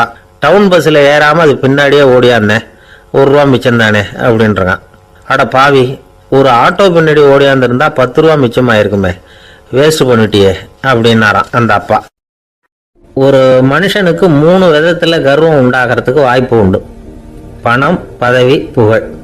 பணம் அதிகமாக வந்தால் கர்வம் வரலாம், பதவி பெருசாக வந்துட்டுதுன்னா கர்வம் வரலாம், புகழ் அதிகமாக போனாலும் கர்வம் வரலாம். இந்த 3 வகையான கர்வத்துக்கும் இடம் கொடுக்காம இருக்கிறாங்க பாருங்க, அவங்க தான் சிறந்த மனிதர்கள். ஒரு பெரிய பொறுப்பில் இருக்கிறவங்களுக்கு கர்வம் வந்துடக்கூடாது. அப்படி வந்துட்டுதுன்னா அது எல்லாருக்கும் இடைஞ்சல். ஒரு ராஜா இருந்தார், அவர் ஒரு நாள் தன்னுடைய தலைநகரத்தை சுற்றி வந்துகிட்டு இருந்தார். ஒரு இடத்துல ஒரு அழகான நிலத்தை பார்த்தார். ஆஹா, இந்த இடத்துல நமக்குன்னு ஒரு மாளிகையை கட்டினா எவ்வளோ நல்லா இருக்கும் அப்படின்னு நினைச்சார். ராஜா நினைச்சா அது முடியாத காரியமா? சரி, இந்த நிலம் யாருக்கு சொந்தம்னு விசாரிங்க அப்படின்னார் பக்கத்தில் இருந்தவங்க கிட்ட. அவங்கெல்லாம் ஓடி போய் விசாரிச்சாங்க. அந்த இடம் ஒரு வயசான கிழவிக்கு சொந்தம், வயசான அம்மாவுக்கு சொந்தமா. அந்த அம்மா தான் அதில் ஒரு குடிசையை போட்டு குடியிருந்துட்டு இருக்கிறாங்க. சரி, அந்த நிலத்துக்கு ஒரு விலையை நிர்ணயம் பண்ணி அதை அந்த வயசான அம்மா கிட்ட கொடுத்துருங்கோ அப்படின்னு உத்தரவு போட்டார் ராஜா. ஆனால் அந்த அம்மா இது எங்கள் பூர்வீக இடம், இதை விற்க மாட்டேன் அப்படின்னு சொல்லிவிட்டுது. சரி, 2 பங்கு விலை கொடுக்குறோம்னு சொல்லி பாருங்க அப்படின்னாங்க. அப்படியே சொன்னாங்க அரண்மனை ஆட்கள். அதுக்கும் சம்மதிக்கலை அந்த அம்மா. இதை கேள்விப்பட்டதும் ராஜாவுக்கு கோபம் வந்துட்டுது. தன்னுடைய ஆளுங்களை கூப்பிட்டார். போய் அந்த குடிசையை பிரித்து எறிங்க, காசெல்லாம் ஒன்றும் கொடுக்காதீங்க அப்படின்னு கத்தினார். அவ்வளோதான். அடுத்த நிமிஷம் அரண்மனை ஆசாமிகள் போனாங்க, குடிசையை பிரித்து எறிஞ்சாங்க. அந்த வயசான அம்மா இருக்கு, அதுவும் அந்த இடத்த விட்டு துரத்தி விட்டாங்க. அந்த இடத்துல ஒரு அரச மாளிகையை கட்டி முடிச்சிட்டாங்க. அந்த வயசான அம்மா பாவம், ராஜாவே இப்படி பண்ணால் யார்கிட்ட போய் முறையிட முடியும்? ஒரு ஞானி இருந்தார், அவர்கிட்ட போய் சொன்னாங்க. அவர் இவங்க சொன்னதை கேட்டு மனசில் வச்சுக்கிட்டார். ஒரு நாள் அந்த ராஜாவே இந்த ஞானியை கூப்பிட்டார். புதுசாக ஒரு மாளிகை கட்டியிருக்கிறேன், வந்து பாருங்கன்னு. சரின்னு சொல்லி இந்த பெரியவர் ஒரு நாள் அந்த மாளிகைக்கு போனார். சும்மா போகல, ஒரு கழுதையையும் ஓட்டிகிட்டு போனார். கொஞ்சம் சாக்குகள், வெத்து சாக்கு, அதையும் எடுத்து கழுதை முதுகில் போட்டு கழுதையை ஓட்டிகிட்டு போகிறார். ராஜா பார்த்தார். அவருக்கு இது ஆச்சரியமாக இருந்தது. என்ன இது, மாளிகைக்கு வந்துட்டு போங்கன்னு கூப்பிட்டா கழுதை சாக்கு இதெல்லாம் கொண்டு வராரு, ஒன்றும் புரியலையேன்னு நினச்சார். எதுக்காக இதெல்லாம்னு கேட்டார். அரசருடைய தோட்டத்திலிருந்து கொஞ்சம் மண் எடுத்துகிட்டு போகிறதுக்கு ஆசைப்படுறேன், அதுக்கு நீங்கள் அனுமதி கொடுக்கணும் அப்படின்னாரு இவர். இது என்ன வேடிக்கையான கோரிக்கையாக இருக்குது அப்படின்னு நினச்சார் ராஜா. இருந்தாலும் மண்ணு தானே கேட்குறாரு, எடுத்துகிட்டு போகட்டுமே அப்படின்னு நினச்சார். சரின்னு அனுமதி கொடுத்தார். அந்த பெரியவர் தோட்டத்துக்கு போனார், மண்ணை வெட்டினார், சாக்கில் போட்டு நிரப்புனார். ராஜாவை கொஞ்சம் கிட்ட வாங்கன்னு கூப்பிட்டார். இந்த மண் மூட்டையை தூக்கி கழுதையோட முதுகில் வைக்கணும், கொஞ்சம் உதவி பண்ணுங்கன்னார். ஓ, பண்ணுறேனே அப்படின்னு சொல்லி ராஜா கிட்ட போனார். மூட்டையை தூக்கி பார்க்குறாரு, முடியல, திணறி போயிட்டார். இப்போ அந்த ஞானி பேசினாராம். அரசே, இந்த ஒரு சாக்கு மண்ணையே உங்களால் தூக்க முடியல, அந்த கிழவிகிட்ட இருந்து அந்த அக்கிரமமாக அபகரித்த இந்த தோட்டம் பூராவையும் சுமக்கணும்னு ஆசைப்படுறீங்களே, அது உங்களால் முடியுமா அப்படின்னு கேட்டாராம். ராஜா யோசனை பண்ண ஆரம்பித்தார். தன்னுடைய செயலுக்காக வருத்தப்பட்டாராம். அந்த வயசான அம்மாவை உடனடியாக வரவழைச்சார். தாயே, தப்பு பண்ணிட்டேன், என்னை மன்னிச்சுக்குங்க, இன்னையிலேருந்து இந்த மாளிகையும் தோட்டமும் உங்களுக்கு தான் சொந்தம் அப்படின்னு சொல்லிவிட்டாராம். போகிறப்ப இந்த உலகத்திலேருந்து எண்ணத்தை எடுத்துகிட்டு போக போகிறோம், அதனால் ரொம்பவும் அலட்டிக்க வேண்டியதில்லை, கர்வப்பட வேண்டியதில்லை அப்படிங்கிறது ஒரு பெரிய உபதேசம். ஒரு பெரிய மனுஷன் சாக கிடந்தார், ரொம்பவும் அழுதார். ஏன் அழறீங்க அப்படின்னு கேட்டாங்க சுற்றி இருந்தவங்க. நான் சாகிறதுக்காக கவலைப்படலை, நான் நம்ம ஜனங்களுக்காக எவ்வளவோ காரியம்லாம் செஞ்சுக்கிட்டு வந்தேன். நான் செஞ்சுக்கிட்டு வந்த சேவையை இனிமேல் யார் செய்ய போகிறாங்க, அது யாரால முடியும், அதை நினச்சி தான் அழறேன் அப்படின்னாராம். ஒருத்தர் முன்னாடி வந்தார். அதுக்காக நீங்கள் கவலைப்படாதீங்க, உங்கள் சேவையை தொடர்ந்து செய்யறதுக்கு என்ன மாதிரி இளைஞர் பட்டாலும் தயாராக இருக்குது, இருந்தாலும் எங்கள் கவலை என்னன்னா அப்படின்னு இழுத்தார். என்ன சொல்லுங்கன்னு கேட்டார் அவர். நீங்கள் இதுவரைக்கும் என்ன சேவை செஞ்சுக்கிட்டு வந்தீங்க, அதுதான் எங்களுக்கு இன்னமும் புரியாத புதிராக இருக்கு அப்படின்னாராம் அவர். சில பேரை இப்படி சொல்றது உண்டு. அடுத்தவங்களை அனுசரித்து நடந்துக்க தெரியல, அவன் என்ன சார் மனுஷன் அப்படிம்பாங்க. சக மனிதர்களோட எப்படி பழகிறது அப்படின்னு தெரியாதனாலேயே பல பேர் இன்னைக்கு சங்கடப்பட்டுக்கிட்டு இருக்கிறாங்க. வசதி வாய்ப்பெல்லாம் சரியா இருக்கும், ஆனால் வாழ்க்கை சரியா இருக்காது. இன்னொருத்தர்கிட்ட எப்படி பேசுறது பழகிறதுங்கிறது தெரியாதனால தான் இந்த அவஸ்தை. சரி, இந்த அவஸ்தை இல்லாமல் வாழறது எப்படி? இதுக்கு அனுபவசாலிகள் சில வழிமுறைகளை சொல்றாங்க. அதெல்லாம் என்னென்னங்கிறத இப்போ தெரிஞ்சுக்குவோம். முதல்ல நம்ம நாக்கு நம்ம கண்ட்ரோலில் இருக்கணும். வார்த்தைகளை கொட்டி விட்டு அதுக்கப்புறம் அள்ள முடியாமல் கடந்து கஷ்டப்படக்கூடாது. எப்படி பேசுகிறோங்கிறதும் முக்கியம், பேசுகிறப்ப எப்படி முகத்தை வச்சிருக்கிறோங்கிறதும் முக்கியம். அன்பாக பேசினாலும் நல்லா இருக்கும். அப்படி பேசுகிறப்ப ஆதரவாக அவர் தோள் மேலே ஒரு கையை போட்டுக்கிட்டு பேசினா இன்னமும் நல்லா இருக்கும். ரெண்டாவது விஷயம், இன்னொருத்தர்கிட்ட பேசுறப்போ வாக்குறுதிகளை அள்ளி வீசக்கூடாது. கொடுக்குற வாக்குறுதி குறைச்சலா இருக்கணும். அப்படி கொடுத்த வாக்குறுதியை கண்டிப்பா நிறைவேற்றணும். நாம ஒருத்தரை பாராட்டுறோம் அல்லது அவரை பத்தி அபிப்பிராயம் சொல்றோம்னா அது ஆக்கப்பூர்வமா இருக்கணும். நம்ம பாராட்டு அல்லது விமர்சனம் அடுத்தவருடைய முன்னேற்றத்துக்கு உதவுறது மாதிரி இருக்கணும். நாம சொல்றதை கேட்டுட்டு அவன் தலையில கையை வச்சுட்டு உட்காந்துடக்கூடாது. எப்பவும் உற்சாகமா இருக்கணும், முகம் மலர்ச்சியா இருக்கணும். மனுஷன் இருந்தா வருத்தம், கவலை, ஏமாற்றம் எல்லாம் இருக்கதான் செய்யும். அதெல்லாம் மனசுல இருக்கட்டும். அந்த வருத்தமும் கவலையும் ஏமாற்றமும் சேர்ந்துக்கிட்டு நம்ம முகத்துல இருக்கிற மலர்ச்சியை மூடி மறைக்கிறதுக்கு நாம இடம் கொடுத்துடக்கூடாது. எந்த விஷயத்தை பத்தி யாருகிட்ட பேசினாலும் வெளிப்படையா பேசணும், திறந்த மனசோட பேசணும். மூடி மறைச்சி முன்னு மூங்கிக்கிட்டு இருக்கக்கூடாது. இன்னொருத்தர்கிட்ட பேசுறப்போ விவாதம் பண்ணுங்க, அது தப்பு இல்லை. ஆனா வாதாடிக்கிட்டு இருக்கக்கூடாது. அதாவது என்ன சொல்றாங்கன்னா, டிஸ்கஸ் பண்ணலாம், ஆர்கியூ பண்ணக்கூடாது. நம்ம கிட்ட இருக்கிற நல்ல குணங்களை நாம எடுத்து சொல்லிட்டு இருக்கக்கூடாது. அந்த நல்ல குணங்களே நம்மளை பத்தி எடுத்து சொல்லணும். அது மாதிரி நடந்துக்கணும். அதே மாதிரி அடுத்தவங்க கிட்ட உள்ள கெட்ட குணங்களை பத்தி அவசியம் இல்லாம நாம பேச வேண்டியதில்லை. உங்களை பத்தி யாராவது தப்பா பேசுறாங்களா, அப்படி அவங்க பேசுறதுல உண்மை இல்லையா அப்படின்னா அதை நீங்க பொருட்படுத்த வேண்டியதில்லை, விட்டுடலாம். அது தானா போயிடும். ஒரு 4-5 பேரோட பேசிக்கிட்டு இருந்தீங்கன்னா எல்லாருக்கும் முக்கியத்துவம் கொடுங்க, யாரையும் அலட்சியப்படுத்தாதீங்க. தமாஷா பேசலாம், ஆனா உங்க தமாஷ் அடுத்தவங்களை கேலி பண்றதா இருக்கக்கூடாது. நமக்கு கிடைக்க வேண்டியது கிடைக்கலையே அப்படிங்கிற தவிப்பு நம்ம கிட்ட இருக்கக்கூடாது. அது தேவையில்லை. உங்க செயல்பாடுகள் தெளிவா இருக்கட்டும், பாராட்டு தானா உங்களை தேடிட்டு வரும். இன்னொரு மனுஷனுடைய மனசுல கௌரவமான ஒரு இடத்த பிடிக்கணும்னா நாம இந்த குணத்தை எல்லாம் நம்ம கிட்ட வளர்த்துக்கணும். இதெல்லாம் அனுபவசாலிகள் சொல்லி இருக்கிற குறிப்புகள். இந்த குறிப்புகளை சரியா புரிஞ்சுக்கணும், அது முக்கியம். தப்பா புரிஞ்சுக்கிட்டா என்ன தெரியுமா? இதை கேளுங்க. ஒருத்தர் வந்தார், சார் அடுத்தவங்க தோள் மேல கையை போட்டுக்கிட்டு அன்பா பேசணும்னு சொன்னீங்க, அப்படிதான் பேசினேன். அவரு முதுக கூட தட்டி கொடுத்தேன், என் வேலை போயிடுது சார், வீட்டுக்கு அனுப்பிச்சுட்டாங்க அப்படின்னார். யாருக்கிட்ட அப்படி பேசுனீங்கன்னு கேட்டோம்.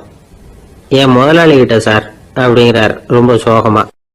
எனக்கு இது மட்டும்தான் சார் தெரியும், இதை தவிர வேற எதுவும் தெரியாது அப்படின்னு சொல்லிக்கிட்டே காலம் தள்ளுறவங்க ரொம்ப பேர். அவங்க எல்லாம் கஷ்டப்பட வேண்டியிருக்கும். ஒருத்தர் தன்னுடைய தொழிலில் ரொம்ப கெட்டிக்காரராக இருக்கலாம். அதுக்காக எப்பவும் அதே ஞாபகத்தில் இருந்துக்கிட்டு உலகியல் அறிவு இல்லாமல் இருந்துடக்கூடாது, அது ஆபத்து. இதுக்காக நம்ம தாத்தா பாட்டிலாம் ஒரு கதை சொல்லுவாங்களே, கேள்விப்பட்டிருக்கீங்களா? ஒரு சமயம் ஒரு 4 பேர் சேர்ந்து வெளியூருக்கு பிரயாணம் போனாங்களாம். அந்த 4 பேர் எப்படி தெரியுமா? ஒருத்தர் வேதாந்தி, இன்னொருத்தர் சங்கீத வித்வான், 3வது ஆள் வைத்தியர், 4வது ஆள் ஜோசியர். இவங்க 4 பேரும் நண்பர்கள். அதனால சேர்ந்து புறப்பட்டாங்க. வழியில் ஒரு ஊரில் தங்கினாங்க. இருட்டி போச்சு. அதனால இன்னைக்கு ராத்திரி இங்கேயே தங்கி இருந்துட்டு நாளைக்கு புறப்படலாம் அப்படின்னு தீர்மானம் பண்ணாங்க. சாப்பாட்டுக்கு என்ன பண்ணுறது? அங்கேயே கடத்தெருவுக்கு போய் சாமான்லாம் வாங்கியாந்து சமைச்சு சாப்பிட்லாம்னு முடிவு பண்ணாங்க. 4 பேர் இருக்கிறதுனால ஆளுக்கு ஒரு காரியமாக செய்யலாம் அப்படின்னு வேலையை பிரிச்சுக்கிட்டாங்க. வைத்தியர் கரிகாய் வாங்க போனார், வேதாந்தி எண்ணெய் வாங்க போனார், ஜோசியர் பலசரக்கு வாங்க போனார், சங்கீத வித்வானுக்கு சமைக்கிற வேலை. எல்லாம் சரி, ஆனால் நடந்தது என்ன தெரியுமா? கடைத்தெருவுக்கு காய்கறி வாங்க போனார்ல வைத்தியர், அங்கே போய் மார்க்கெட்டில் பார்த்தார். ஒவ்வொரு கரிகாயாக எடுத்து பார்த்தார். இது பித்தம், உடம்புக்கு ஒத்துக்காது, இது வாயு, உடம்பு ஒத்துக்காது அப்படின்னு ஒவ்வொன்றா தள்ளினார். கடைசியில் ஒன்றுமே தேரல, வெறுங்கையோடு திரும்பி வந்துகிட்டு இருக்கிறார். எண்ணெய் வாங்க போனார வேதாந்தி, அவர் ஒரு தொன்னையில் எண்ணெயை வாங்கினார். பேசாமல் அதை எடுத்துகிட்டு வர வேண்டியது தானே, முடியல. அவருடைய வேதாந்த மூளை சிந்திக்க ஆரம்பிச்சுட்டுது. இந்த தொன்னைக்கு எண்ணெய் ஆதாரமா அல்லது எண்ணெய்க்கு தொன்னை ஆதாரமா அப்படிங்கிற ஆராய்ச்சியில் இறங்கினார். என்னாச்சு தெரியுமா? அப்படி கவுத்து பார்த்தார். வாங்கின எண்ணெய் பூராவே வழியில் கொட்டிவிட்டு வெறும் தொன்னையோடு சேர்ந்தார். பலசரக்கு வாங்க போனார் ஜோசியர். அவர் ஒரு வழியில் பார்த்தாரு. வழியில் வந்தவங்களெல்லாம் அங்கங்கே ஒரு மரத்தடியில் உட்கார வச்சு அவங்களுக்கெல்லாம் ஆர்வம் சொல்ல ஆரம்பிச்சிட்டார். அப்படி ஒவ்வொருத்தராக சொல்லி முடிச்சுட்டு கடத்தருக்கு போய் சேர்ந்தார். இவர் அங்கே போய் சேர்றதுக்குள்ளே ரொம்ப நேரம் ஆகிட்டுது. கடையெல்லாம் பூட்டிட்டு போயிட்டாங்க. என்ன செய்யறது? அவரும் வெறுங்கையோட திரும்பி சேர்ந்தார். சரி, இவங்க கதை தான் இப்படி ஆச்சு. அங்கே சமைக்கிறதுக்காக உட்காந்துருந்தார் சங்கீத வித்வான். அவரு கதை என்னாச்சு தெரியுமா? அங்கே அவர் அடுப்பை பற்ற வச்சு ஒலையை கொதிக்க வச்சார். அதாவது ஒரு பானையில் தண்ணியை ஊற்றி அடுப்பில் வச்சார். அது கொதிக்க ஆரம்பிச்சது. தண்ணி கொதிக்கிற சத்தம் இருக்குதுல்ல, அது இவருக்கு தாளம் போடுறது மாதிரி இருந்தது. ஒரே குஷி, பாட ஆரம்பிச்சிட்டார். பாடிக்கிட்டே உற்சாகமா கையில் இருந்த கரண்டியால அந்த பானையில தட்டினார், தாளம் போடுறதா நினைச்சுக்கிட்டு. அவ்வளவுதான், பானை பட்டுன்னு உடஞ்சி போச்சு. தலையில கையை வச்சுக்கிட்டு அவரும் உட்காந்துட்டார். எந்த தொழில் தெரிஞ்சாலும் சரி, அதை புத்திசாலித்தனமா பயன்படுத்த தெரியலன்னா ஆபத்து தான். அதுக்காக தான் இந்த கதை. ஒரு பஸ் டிரைவர் ரொம்ப கெட்டிக்காரரு. பஸ்ஸை ரொம்ப திறமையா ஆபத்து இல்லாம ஓட்டுனதுக்காக பரிசுலாம் வாங்கினவர். அவரை ஒரு படகு ஓட்டுறதுக்காக அழைச்சிட்டு போயிருக்கிறாங்க, மோட்டார் படகு. அதையும் ரொம்ப திறமையா தான் ஓட்டிட்டு போயிருக்கிறாரு. நடுக்கடல்ல போனதும் படகு நின்று போச்சு. மோட்டார்ல ஏதோ கோளாறு. என்ன செய்யலாம் அப்படின்னு அந்த டிரைவரை கேட்டிருக்கிறாங்க படகுல இருந்தவங்க எல்லாம். அப்போ அவர் சொன்னாராம், கவலைப்படாதீங்க, ஒன்றும் பிரச்சனை இல்லை, எல்லாரும் கொஞ்சம் கீழே இறங்கி பின்னாடி தள்ளுங்க, மோட்டார் ஸ்டார்ட் ஆகிடும் அப்படின்னாராம். ஒருத்தன் வேகமா ஓடி வந்தான். ஏப்பா அப்படி தலை தெறிக்க ஓடி வர்றேன்னு கேட்டேன். பின்னாடி துரத்திக்கிட்டு வருது சார் அப்படின்னா. ஏதாவது நாய் துரத்திக்கிட்டு வருது போல இருக்கு அப்படின்னு நினைச்சு அவனுக்கு பின்னாடி பார்க்கறேன். கண்ணுக்கு எட்டின தூரம் வரைக்கும் எதுவுமே தெரியல. ஏன்பா எதுவும் ஒன்றை துரத்துறது மாதிரி தெரியலையே என்ன, நல்லா பாருங்க சார் அப்படின்னா. பார்த்துட்டு தான் சொல்றேன் என்ன, இதோ பாருங்க சார், இதுதான் என்ன துரத்துது அப்படின்னு அவன் காட்டுறான். அவன் சுட்டி காட்டின இடத்துல பார்த்தா அங்க அவனுடைய நிழல் தான் தெரியுது. என்னப்பா சொல்ற அப்படின்னு சொல்லி அவனை சந்தேகமா பார்த்தேன். அதுக்கப்புறம் தான் விவரமா பேசினான். சார், எனக்கு என் நிழலை கண்டா பிடிக்கிறது இல்லை, எப்போ பார்த்தாலும் இது என்னையே பின்தொடர்ந்து வந்துகிட்டு இருக்குது, இதை என்னால் சகிக்கவே முடியல, இதை என்கிட்ட இருந்து பிரிக்கிறதுக்கு எவ்வளவோ முயற்சிகள்லாம் பண்ணி பார்த்துட்டேன், முடியலன்னா. அப்படி என்னென்ன முயற்சிகள் பண்ணினேன் அப்படின்னு கேட்டேன். அவன் என்னென்ன செஞ்சாங்கிறத விவரமா சொன்னான். அவன் என்ன பண்ணியிருக்கிறான், ஒரு பெரிய குழியை தோண்டி அதில் தன்னுடைய நிழலை புதைச்சிருவோம் அப்படின்னு முடிவு பண்ணிட்டு மண்வெட்டி எடுத்துக்கிட்டு தோட்டத்து பக்கம் போயிருக்கான். ஆழமாக ஒரு குழியை தோண்டியிருக்கான். குனிஞ்சு பார்க்குறான். அந்த குழிக்குள்ளே தன்னுடைய நிழல் தெரியுது. ஆஹா, இதுதான் சமயம், நிழல் இப்போ குழிக்குள்ளே இருக்கு, மண்ணை போட்டு மூடி போடலாம் அப்படின்னு நினச்சிக்கிட்டு கொஞ்சம் மண்ணை அள்ளி போட்டான். பார்த்தா இப்போ அந்த நிழல் அந்த மண்ணுக்கு மேலே வந்து நிற்கிது. இது ஏதுடா ரொம்ப போச்சு அப்படின்னு அவசரமாக மண்ணை வாரி போட்டு மூடி பார்க்குறான். குழி பூராவும் மூடி விட்டு பார்க்குறான். மறுபடியும் நிழல் மேலே வந்து உட்காந்துக்கிட்டு இருக்குது. சரி, இதை குழியில் புதைக்க முடியாது அப்படின்னு முடிவு பண்ணிட்டு இதை இங்கேயே இப்படியே விட்டுட்டு ஒரே ஓட்டமாக ஓடி போடுவோம் அப்படின்னு நினச்சி எடுத்தான் ஓட்டம். அது காலை நேரம். இவன் மேற்க நோக்கி ஓடிட்டு இருக்கிறான். ஓடி ஓடி பார்க்கறான், நிழல் இவனை விட வேகமா இவனுக்கு முன்னாடி ஓடிட்டு இருக்கு. சரி, திரும்பி ஓடி பார்ப்போம் அப்படின்னு நினைச்சுக்கிட்டு அப்படியே சடார்னு திரும்பி ஓட ஆரம்பிச்சான். பார்த்தான், அப்பாடா நிழலை காணல. கொஞ்ச தூரம் ஓடி ஒரு இடத்துல நின்று அப்படியே சாவகாசமா திரும்பி பார்க்கறான். பின்னாடி நின்றுட்டு இருக்குது நிழல். இப்படி ஓடி வந்துதான் இங்க நம்ம முன்னாடி நின்று தன்னுடைய அவஸ்தையை சொல்லிட்டு இருக்கிறான். இந்த நிழலை துரத்துறது அல்லது வெட்டி விடுறது, இதுக்கு ஏதாவது வழி இருக்கா சொல்லுங்க சார் அப்படிங்கிறான். நமக்கு ஒன்றும் புரியல. அந்த நேரம் பார்த்து ஒரு பெரியவர் வந்தார். அவர்கிட்ட யோசனை கேட்டோம், என்ன செய்யலாம்னு. அவர் சொன்னார், இந்த பாருப்பா, நீ அங்கேயும் எங்கேயும் ஓடாத, அப்படியே கீழே படுத்துக்கொண்டார். அது நல்ல உச்சி வேலை. அவன் அப்படியே கீழே படுத்துக்கிட்டான். இப்போ அப்படி இப்படின்னு திரும்பி பார்க்கறான், நிழலை காணல. அவன் இப்போதான் நிம்மதியா இருந்தான். இப்ப அந்த பெரியவர் சொன்னார், எல்லா மனிதர்களுமே இப்படிதான் ஓடிட்டு இருக்கிறாங்க. நான் எனது அப்படிங்கிற ஆணவம் தான் அவங்கள துரத்திக்கிட்டு இருக்கு. அதை விட்டுட்டு ஓடணும்னு நினைச்சாலும் அது முன்னாடி வந்து நிக்குது. பரம்பொருளை நோக்கி ஓடுறப்போ இந்த ஆணவம் பின்னாடி வந்து விடுது. பரிபூர்ண சரணாகதிங்கிற நிலையில அது முழுசுமா மறைஞ்சு விடுது. தன்னை உணர்கிற வேலை அது. அந்த நேரம் மனிதனுக்கு விடுதலை உணர்வு ஏற்படுகிற நேரம் அது. அப்படிப்பட்ட சுதந்திர மனிதர்களாக எல்லாரும் மாறி போயிட்டாங்கன்னா இந்த உலகமே இன்பமயம் அப்படின்னு ஒரு விளக்கம் கொடுத்தார் பெரியவர். நம்மால் ஒருத்தர் வேகமா ஓடி வந்துகிட்டு இருந்தான். ஏன்டா அப்படி ஓடி வர்ற அப்படின்னு கேட்டார் எதிரில் வந்தவர். ஆசை துரத்துது, அதுதான் ஓடி வர்றேன்னா. உனக்கு என்ன ஆசைன்னு கேட்டார். எனக்கு ஒன்றும் ஆசை இல்லைங்க, என்னை எப்படியாவது பிடிச்சுடணும்னு போலீஸ்காரங்களுக்கு ஆசை. அந்த ஆசை இப்போ என்னை துரத்தி பின்னாடி வந்துகிட்டு இருக்குது, அதுதான் தப்பிச்சு வந்துகிட்டு இருக்கிறேன். குறுக்க நிக்காதீங்க சார், வழியை விடுங்க அப்படின்னு சொல்லிவிட்டு வேகமா ஓடி மறைஞ்சான். ஒரு ஊர்ல ஒரு கோயில் இருந்தது. ரொம்ப பழைய கோயில். உள்ள போறதுக்கே பயமா இருக்கும். எந்த நேரத்துல இடிஞ்சு விழுந்துருமோ அப்படிங்கிற பயம். அப்படி இருந்ததுனால யாரும் துணிஞ்சு சாமி கும்பிடுறதுக்கு அங்க போறதில்ல. கோயிலுக்கு வர்ற கூட்டம் கொஞ்சம் கொஞ்சமாக குறைய ஆரம்பிச்சுட்டுது. கோயில் நிர்வாகிகள் எல்லாரும் கூடி உட்காந்து பேசினாங்க. என்ன பண்ணலாம்னு யோசனை பண்ணாங்க. எந்த இடம் மோசமாக இருக்கோ அந்த இடத்த பழுது பார்த்தாங்க. அங்கங்க வர்ணத்தை பூசி கொஞ்சம் அழகுபடுத்தி பார்த்தாங்க. ஏதோ இந்த ஊரில் கோயில்னு ஒன்று இருக்கு, அது மக்களுக்கு தெரியணும் அப்படிங்கிறதுக்காகத்தான் இப்படிலாம் பண்ணாங்க. இருந்தாலும் கோவில் இருக்கிற நிலைமை மக்களுக்கு தெரியும், அதனால அங்கே வர்றது குறைச்சிக்கிட்டாங்க அவங்க. ஒரு கட்டத்தில் யாருமே வர்றதில்ல, நிலைமை அந்த அளவுக்கு ஆயிட்டுது. மறுபடியும் கோவில் நிர்வாகிகள் கூட்டம் நடந்தது. இந்த கூட்டம் கூட கோயிலுக்கு உள்ள நடக்கல, இடிஞ்சு விழுந்துருமோங்கிற பயம். அதனால வெளியில தான் உட்காந்து கூட்டத்தை நடத்தினாங்க. ஏன்னா உள்ள போறதுக்கு அவங்களுக்கும் துணிச்சல் கிடையாது, எந்த நேரமும் விழுந்துரும் போல இருந்தது.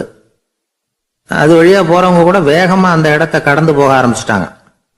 கோவில் நிர்வாகிகள் வெளியில உட்காந்து கூட்டம் போட்டாங்க இல்லையா, அந்த கூட்டத்துல 4 தீர்மானங்களை நிறைவேற்றினாங்க. அது என்ன 4 தீர்மானம்னா, முதல் தீர்மானம், இந்த கோவிலை இடிப்பது அப்படிங்கிற முடிவை இந்த கமிட்டி மிகவும் வருத்தத்துடன் ஏற்றுக்கொள்ளுகிறது அப்படின்னு நிறைவேற்றினாங்க.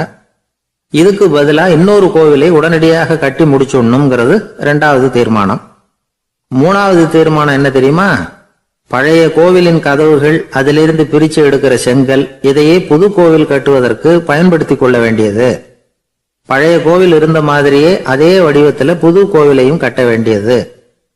பழைய கோவிலின் அஸ்திவாரத்தை அப்படியே வச்சுக்கிட்டு அதுக்கு மேல நாம கோவிலை கட்டிக்க வேண்டியது. இதுதான் 3வது தீர்மானம். இதையும் கமிட்டி முழு மனசோட ஏத்துக்கிட்டது. இது வரைக்கும் சரி. இப்ப அந்த கமிட்டி 4வதா ஒரு முக்கியமான தீர்மானத்தை கொண்டுகிட்டு வந்து அதையும் ஏகமனதா நிறைவேற்றி விட்டது. அது என்ன தீர்மானம்னா, புதிய கோவில் கட்டி முடிக்கிற வரைக்கும் பழைய கோவிலை இடிக்கிறதில்லை அப்படிங்கிற தீர்மானம். எப்படி இருக்குது பாருங்க இது. பழசை இடிக்காத வரையில அதே இடத்துல புதுசா எப்படி கட்ட முடியும்? பல விஷயங்கள்ல நாம நடந்துகிற முறையும் இப்படிதான் இருக்குதான். வாழ்க்கையில முன்னேறணும்னு ஆசைப்படுவோம், அதே நேரத்துல அந்த முன்னேற்றத்துக்கு எது தடையா இருக்கோ அதை விட்டு விடுறதுக்கும் மனசு வராது. வெளிநாட்டுல ஒரு பெரிய விருந்து நடந்துகிட்டு இருந்துதான். எல்லாரும் மது கோப்பையும் கையுமா அலைஞ்சுகிட்டு இருக்கிறாங்க. ஒருத்தர் மட்டும் கையில எதுவும் இல்லாம ரொம்ப நல்ல பிள்ளையா சாதுவா ஒரு ஓரமா தனியா உட்கார்ந்துருக்கிறார். அவர்கிட்ட நெருங்கி வாங்க மது சாப்பிடலாம் அப்படின்னு கூப்பிட்டாங்களாம். என்ன வற்புறுத்தாதீங்க, நான் என் மனசுக்குள்ள உறுதியா தீர்மானம் பண்ணிவிட்டேன் அப்படின்னாராம். என்ன தீர்மானம் பண்ணிருக்கீங்க அப்படின்னு கேட்டிருக்காங்க. ஏற்கனவே முழு போதையில் இருக்கும் பொழுது மறுபடியும் மது கோப்பையை தொடறதில்லை அப்படின்னு தீர்மானம் பண்ணியிருக்கேன் அப்படின்னாராம். ஒரு பள்ளிக்கூடம், அதுல வசதியான வீட்டுக்குள்ள ஒருத்தன் படிச்சுக்கிட்டு இருந்தான். இன்னொரு ஏழை பையனும் அங்க படிச்சுக்கிட்டு இருக்கிறான். இவங்க 2 பேரும் ஒரே தெருவில் தான் இருக்கிறாங்க. பணக்கார வீட்டு பையன் பங்களாவில் இருந்தான். அவனுக்கு வேலை செய்யறதுக்காக சில வேலை ஆட்கள் உண்டு. அதனால அவன் நல்லா சாப்பிடுவான், தூங்குவான். ஏதோ வரணுமேங்கிறதுக்காக பள்ளிக்கூடத்துக்கு வருவான், போவான், அவ்வளவுதான். இந்த ஏழை பையன் இருக்கானே, அவன் அப்படி இல்லை. காலையில எழுந்திருப்பான், உடற்பயிற்சி பண்ணுவான், அவங்க வீட்டுல கிடைக்கிற சாதாரண உணவு அதை அளவோட சாப்பிடுவான், வீட்டுல உள்ள வேலைகளையும் செய்வான், பள்ளிக்கும் தவறாம வந்துடுவான். அவனுக்கு கூட பிறந்த சகோதர சகோதரிகள் 8 பேர். எல்லாரும் தன்னம்பிக்கையோட அவங்க வேலையை செஞ்சுக்கிட்டு இருந்தாங்க. இந்த பையன் எப்பவும் உண்மையதான் பேசுவான், கடமையை ஒழுங்கா செய்வான். ஆசிரியர்களுக்கு இவனை ரொம்ப பிடிக்கும். அதனால இவன் அந்த பள்ளிக்கூடத்து மாணவர் தலைவனா ஆக்கியிருந்தாங்க. இது அந்த பெரிய இடத்து பையனுக்கு பிடிக்கல. மாணவர் தலைவனுக்கு பணிஞ்சு போறதுக்கும் அவனுக்கு விருப்பம் இல்லை. ஒரு நாள் வகுப்புல ஆசிரியர் எல்லா மாணவர்களுக்கும் ஒரு வேலை கொடுத்தார். எல்லாரும் அதை சுறுசுறுப்பா செஞ்சுக்கிட்டு இருக்கிறாங்க. இவன் மட்டும் சோம்பலா உட்காந்துருக்கிறான். ஆசிரியர் அந்த பக்கமா வந்தார், இதை பார்த்துட்டார். உடனே மாணவர் தலைவனா இருக்கிற அந்த ஏழை பையனை கூப்பிட்டார். இந்த பாருப்பா, ஏன் அந்த பையன் இப்படி சும்மா உட்காந்துருக்கிறான், என்னன்னு விசாரிச்சு சொல்லு அப்படின்னு சொல்லிட்டு உள்ள போயிட்டார். இவன் மெதுவா போய் அவன்கிட்ட விசாரிச்சான், ஏன் இப்படி சோர்ந்து போய் உட்காந்துருக்கிற அப்படின்னு. அவன் ரொம்ப அலட்சியமா அவனை திரும்பி பார்க்கறான். என்னோட சிரமம் உனக்கு என்ன தெரியும்? வீட்டுல என்னுடைய சௌகரியங்களை கவனிக்கிற வேலையாட்கள் 2 பேரும் இன்னைக்கு வேலைக்கு வரல. அதனால என்னோட வேலையெல்லாம் நானே கவனிக்கிற மாதிரி ஆயிட்டுது. அதனால சோர்ந்து போட்டேன் அப்படின்னு நானு. அப்புறம் கேட்டிருக்கான், அது சரி, உன்னுடைய வீட்டுல உன்னுடைய வேலைக்காரங்க வராத போது நீ எப்படி சமாளிக்கிற அப்படின்னு கிண்டலா கேட்டிருக்கான். அதாவது இவன் ஏழைங்கிறதையும் இவன் வீட்டுல வேலை செய்யறதுக்கு யாரும் இல்லைங்கிறதையும் இப்படி சொல்லி கிண்டல் பண்றான். இந்த ஏழை பையனுக்கு இது புரிஞ்சுது, மனசு வேதனை போட்டுது. இருந்தாலும் வெளியில காட்டிக்காம சிரிச்சுக்கிட்டே சொன்னானா, எனக்கு அந்த கவலையே கிடையாது. என்னுடைய உதவிக்கு நான் நினைச்ச உடனே என்னுடைய காரியத்தை செய்யறதுக்கு 8 பேர் எப்பவும் தயாரா இருப்பாங்க அப்படின்னு நானு. இவன் இப்படி சொன்னதும் அவனுக்கு ஒரு மாதிரி ஆயிட்டுதான். தலையை குனிஞ்சுக்கிட்டே போயிட்டான். உள்ளே உட்கார்ந்திருந்த ஆசிரியர் காதுல இது விழுந்தது. உடனே இந்த ஏழை பையனை உள்ள கூப்பிட்டு போனாரு, கேட்டாரு, என்னப்பா அப்படி சொல்ற? இவன் பொய் சொல்ல மாட்டாங்கிறது அவருக்கு தெரியும். அவனை சமாளிக்கிறதுக்காக இப்படி ஒரு பொய்யை சொல்லியிருப்பாங்கிறதையும் அவரால் ஏத்துக்க முடியல. ஏன்பா நீ நினைக்கிற காரியத்தை செய்ய 8 பேர் தயாரா இருக்கிறதா சொன்னிய, உன்னுடைய சகோதர சகோதரிகளை குறிப்பிட்டு அப்படி சொன்னியா அப்படின்னு கேட்டார். இல்லைங்க ஐயா, நான் அவங்கள குறிப்பிட்டு அப்படி சொல்லலைன்னா. அப்படின்னா பொய் சொன்னியா? இந்த சின்ன விஷயத்துக்கு அப்படி பொய் சொல்லலாமான்னார். ஐயா நான் பொய்யும் சொல்லலைன்னா. இவன் அப்படின்னா நீ சொன்னதுக்கு என்ன அர்த்தம்னார். இப்ப அந்த பையன் சொல்றான், ஐயா நான் நினைக்கிறத செய்து முடிக்க என் கூட இருக்கிற அந்த 8 பேர் யாருன்னா 2 காலு 2 கை வாய் மூக்கு கண்ணு காது ஆக மொத்தம் 8. இவங்க தான் அந்த வேலை ஆட்கள். நான் சொல்றதை செய்யறதுக்கு, நான் சொல்றதை கேட்கறதுக்கும் செய்யறதுக்கும் அவங்க எப்பவும் தயாரா இருக்காங்க. அந்த அளவுக்கு என்னுடைய பயிற்சிகள் பழக்க வழக்கங்கள் மூலமா அவங்கள நல்ல நிலைமையில வச்சிருக்கிறேன் அப்படின்னா. இந்த கதைய சுவாமி சின்மயானந்தர் சொல்றது வழக்கம். இயற்கை நமக்கு கொடுத்திருக்கிற வேலையாட்கள் இந்த 8. இவங்களை நல்ல முறையில வச்சிருந்து வேலை வாங்க வேண்டியது நம்முடைய கடமை. அந்த கடமையை ஒழுங்கா செஞ்சுக்கிட்டு வந்தா வாழ்க்கையில வெற்றி நிச்சயம், இல்லைன்னா குழப்பம்தான். புத்தி சரியா இல்லைன்னா இந்த வேலையாட்கள் நாம சொல்றதை கேட்க மாட்டாங்க. ஒருத்தன் குடி போதையில தள்ளாடி தள்ளாடி போய் ஒரு மரத்துல முட்டிக்கிட்டானான். தலையில கட்டு போட்டுக்கிட்டு மறுநாள் வந்திருக்கான். ஏன்டா அப்படி பண்றேன்னு கேட்டிருக்காங்க. நான் ஒதுங்கி போன்னு தான் சொன்னேன், அது கேட்கல அப்படின்றான். எது கேட்கல? உன்னோட காலா அப்படின்னு கேட்டிருக்காங்க. இல்லைங்க அந்த மரம் அப்படின்னு நானா. கத்தியை தீட்டாதே புத்தியை தீட்டு அப்படின்னு ஒரு பெரியவர் புத்தி சொன்னார். அதை கேட்ட ஒரு இளைஞன், அது எப்படி பெரியவரை புத்தியை தீட்டுறது? கத்தியை தீட்டுன்னு சொன்னால் ஒரு கருங்கல்லில் கத்தியை தேய்க்கலாம், புத்தியை தீட்டுன்னு சொன்னால் எப்படி தலையை கொண்டுட்டு போய் தரையில் தேய்ச்சிக்கிட்டு இருக்க முடியுமா அப்படின்னா. அந்த பெரியவர் உடனே புரிஞ்சுக்கிட்டார், இந்த இளைஞனுக்கு புத்தி கூர்மை கம்மி அப்படிங்கிறத புரிஞ்சுக்கிட்டார். அது சரி, அறிவுக்கும் புத்திசாலித்தனத்துக்கும் என்ன வித்தியாசம்? இது ஒரு முக்கியமான கேள்வி. அறிவுன்னா என்ன, புத்திசாலித்தனம்னா என்ன? இதே கேள்வியை சாக்ரட்டிஸ் கிட்ட அவருடைய சீடன் ஒருத்தன் கேட்டானான். ஐயா, அறிவுக்கும் புத்திசாலித்தனத்துக்கும் என்னங்க வித்தியாசம் அப்படின்னு கேட்டிருக்கான். சாக்ரட்டிஸ் நிமிர்ந்து பார்த்துருக்கிறார் அந்த சீடனை. அதுக்கப்புறம் சொன்னாராம், நான் சொல்கிறேன் உன்னுடைய கேள்விக்கு பதில், ஆனால் அதுக்கு முன்னாடி நீ ஒரு காரியம் பண்ணணும்னாரான். என்னங்க செய்யணும் சொல்லுங்கன்றிருக்கான். அதோ பாரு ஒரு பெரியவர் உட்காந்துருக்கிறாரு, அவர்கிட்ட போ, இங்கேருந்து பக்கத்தில் இருக்கிற அந்த கிராமத்துக்கு போய் சேர எவ்வளவு நேரம் ஆகும் அப்படின்னு கேட்டுட்டு வா அப்படி சொன்னார் சாக்ரட்டிஸ். சரின்னு சொல்லிவிட்டு இவன் போனான். அந்த பெரியவர் முன்னாடி போய் நின்னான். ஏங்க பெரியவரை, இங்கேருந்து அதோ தெரியுத அந்த கிராமத்துக்கு போய் சேர்றதுக்கு எவ்வளவு நேரம் ஆகும் அப்படின்னு கேட்டான். பெரியவர் நிமிர்ந்து பார்த்தார், ஆனால் பதில் எதுவும் சொல்லலை. இவன் மறுபடியும் ஒரு தடவை அதே கேள்வியை அவர்கிட்ட கேட்டான். என்னங்க நான் கேட்குறது உங்கள் காதில் விழுதா, அந்த கிராமத்துக்கு போய் சேர்றதுக்கு எவ்வளோ நேரம் ஆகும் அப்படின்னு சொல்லி மறுபடியும் கேட்டான். அப்பவும் அவர் பதில் சொல்லலை. உடனே அவன் மனசுக்குள்ளே முடிவு பண்ணிக்கிட்டான், சரி பெரியவர் ஒரு மாதிரியாக தெரிகிறார், புத்தி சுவாதீனம் சரியில்லாத ஒரு மாதிரி தெரியுது அப்படின்னு நினச்சிக்கிட்டே வந்த வழியிலே திரும்பி வந்துட்டான். கொஞ்சம் தூரம் நடந்திருப்பான். இப்போ அந்த பெரியவர் மறுபடியும் கூப்பிட்டார், இளைஞனே இப்படி வாழ்னார். இவனுக்கு ஒன்றும் புரியல. மறுபடியும் திரும்பி நடந்தான். அவர் முன்னாடி போய் நின்னான். பெரியவர் சொன்னார், தம்பி இங்கேருந்து அந்த கிராமத்துக்கு போய் சேர்றதுக்கு 5 நிமிஷம் ஆகும் அப்படின்னார். இப்போது அந்த இளைஞன் அந்த முதியவரை ஒரு மாதிரியாக பார்க்க ஆரம்பித்தான். அதுக்கப்புறம் கொஞ்சம் யோசித்தான். பிறகு அவர்கிட்டே கேட்டுட்டான், ஏங்க பெரியவரை, இதே பதிலை அப்போவே என்கிட்ட சொல்லியிருக்கலாமே, என்னை திரும்பி போன்னு சொல்லிவிட்டு பாதி தூரம் போனதுக்கப்புறம் மறுபடியும் கூப்பிட்டு அதுக்கப்புறம் இப்படி சொல்கிறீங்களே, இது நியாயமா அப்படின்னா. பெரியவர் சிரித்தார். அதுக்கப்புறம் சொன்னார், ஏன்பா நீ எவ்வளவு வேகமாக நடக்கிறேங்கிறத பார்க்காம நீ கிராமத்துக்கு போய் சேர வேண்டிய நேரத்தை எப்படி என்னால் சொல்ல முடியும்? அதனால தான் உன்னை கொஞ்சம் தூரம் நடக்க விட்டு உன்னுடைய நடையின் வேகம், அந்த கிராமம் இருக்கிற தூரம் ரெண்டையும் கணக்கு போட்டு அதுக்கப்புறம் நேரத்தை சொன்னேன்னார். சீடன் வந்து தலை குனிந்தான். அப்படியே திரும்பி வந்து சாக்ரட்டிஸ் முன்னாடி நின்னான். சாக்ரட்டிஸ் இப்போ சொல்கிறார், தம்பி அதுக்கு பேர் தான் புத்திசாலித்தனம். இந்த அறிவு கூர்மை வந்து எல்லா இளைஞர்களுக்கும் வரணும் அப்படிங்கிறதுக்காகத்தான் கத்தியை தீட்டாதே புத்தியை தீட்டு அப்படின்னு பெரியவங்கள்லாம் சொல்லிகிட்டு இருக்கிறாங்க. புத்தியை தீட்டுறவங்கெல்லாம் வாழ்க்கையில் அறிவாளியாகிறாங்க, தீட்டாதவங்க கோமாளியாகிறாங்க. இதுதான் இன்றைக்கி நடக்கிறது. அதனால் அறிவு கூர்மைங்கிறது வேற. இந்த காலத்து ஆசாமி ஒருத்தர் இன்னொருத்தரை பார்த்து கேட்டார், ஏங்க ஒரு விமானம் இங்கேருந்து புறப்பட்டு 2 மணி நேரத்தில் மதுரைக்கு போய் சேருது.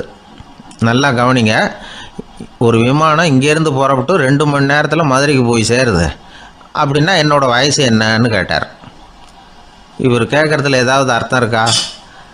அதாவது இங்கேருந்து புறப்பட்டு 2 மணி நேரம் ஆகுது மதுரைக்கு போகிறதுக்கு, அப்படின்னா என் வயசு என்னன்னு கேட்குறாரு. இதை கேட்ட உடனே அவர் பதில் சொன்னார், அப்படின்னா உங்களோட வயசு 20 அப்படின்னார். எப்படிங்க அவ்வளவு கரெக்டாக சொன்னீங்க அப்படின்னு கேட்டார். வேறு ஒன்றும் இல்லை, எங்கள் பக்கத்து வீட்டில் ஒரு முழு பைத்தியம் இருக்குது, அதோட வயசு 40, அப்படின்னா உன் வயசு 20 தான் இருக்கணும் அப்படின்னார். அரை பைத்தியம்னு முடிவு பண்ணிக்கிட்டார். அதனால் வாழ்க்கையில் அறிவு கூர்மைங்கிறது ரொம்ப அவசியம். அந்த புத்திசாலித்தனம் இருக்கிறவங்க வாழ்க்கையில் வெற்றி பெறுவது நிச்சயம். அம்மாக்காரங்களுக்கு அடிக்கடி ஏற்படுற கவலை ஒன்று உண்டு. அதாவது குழந்தை சரியாக சாப்பிட மாட்டேங்குதே அப்படிங்கிற கவலை. இவங்கெல்லாம் ஒரு விஷயத்த நல்லா புரிஞ்சுக்கணும். குழந்தைகள்ங்கிறவங்க பெரியவங்க மாதிரி இல்லை.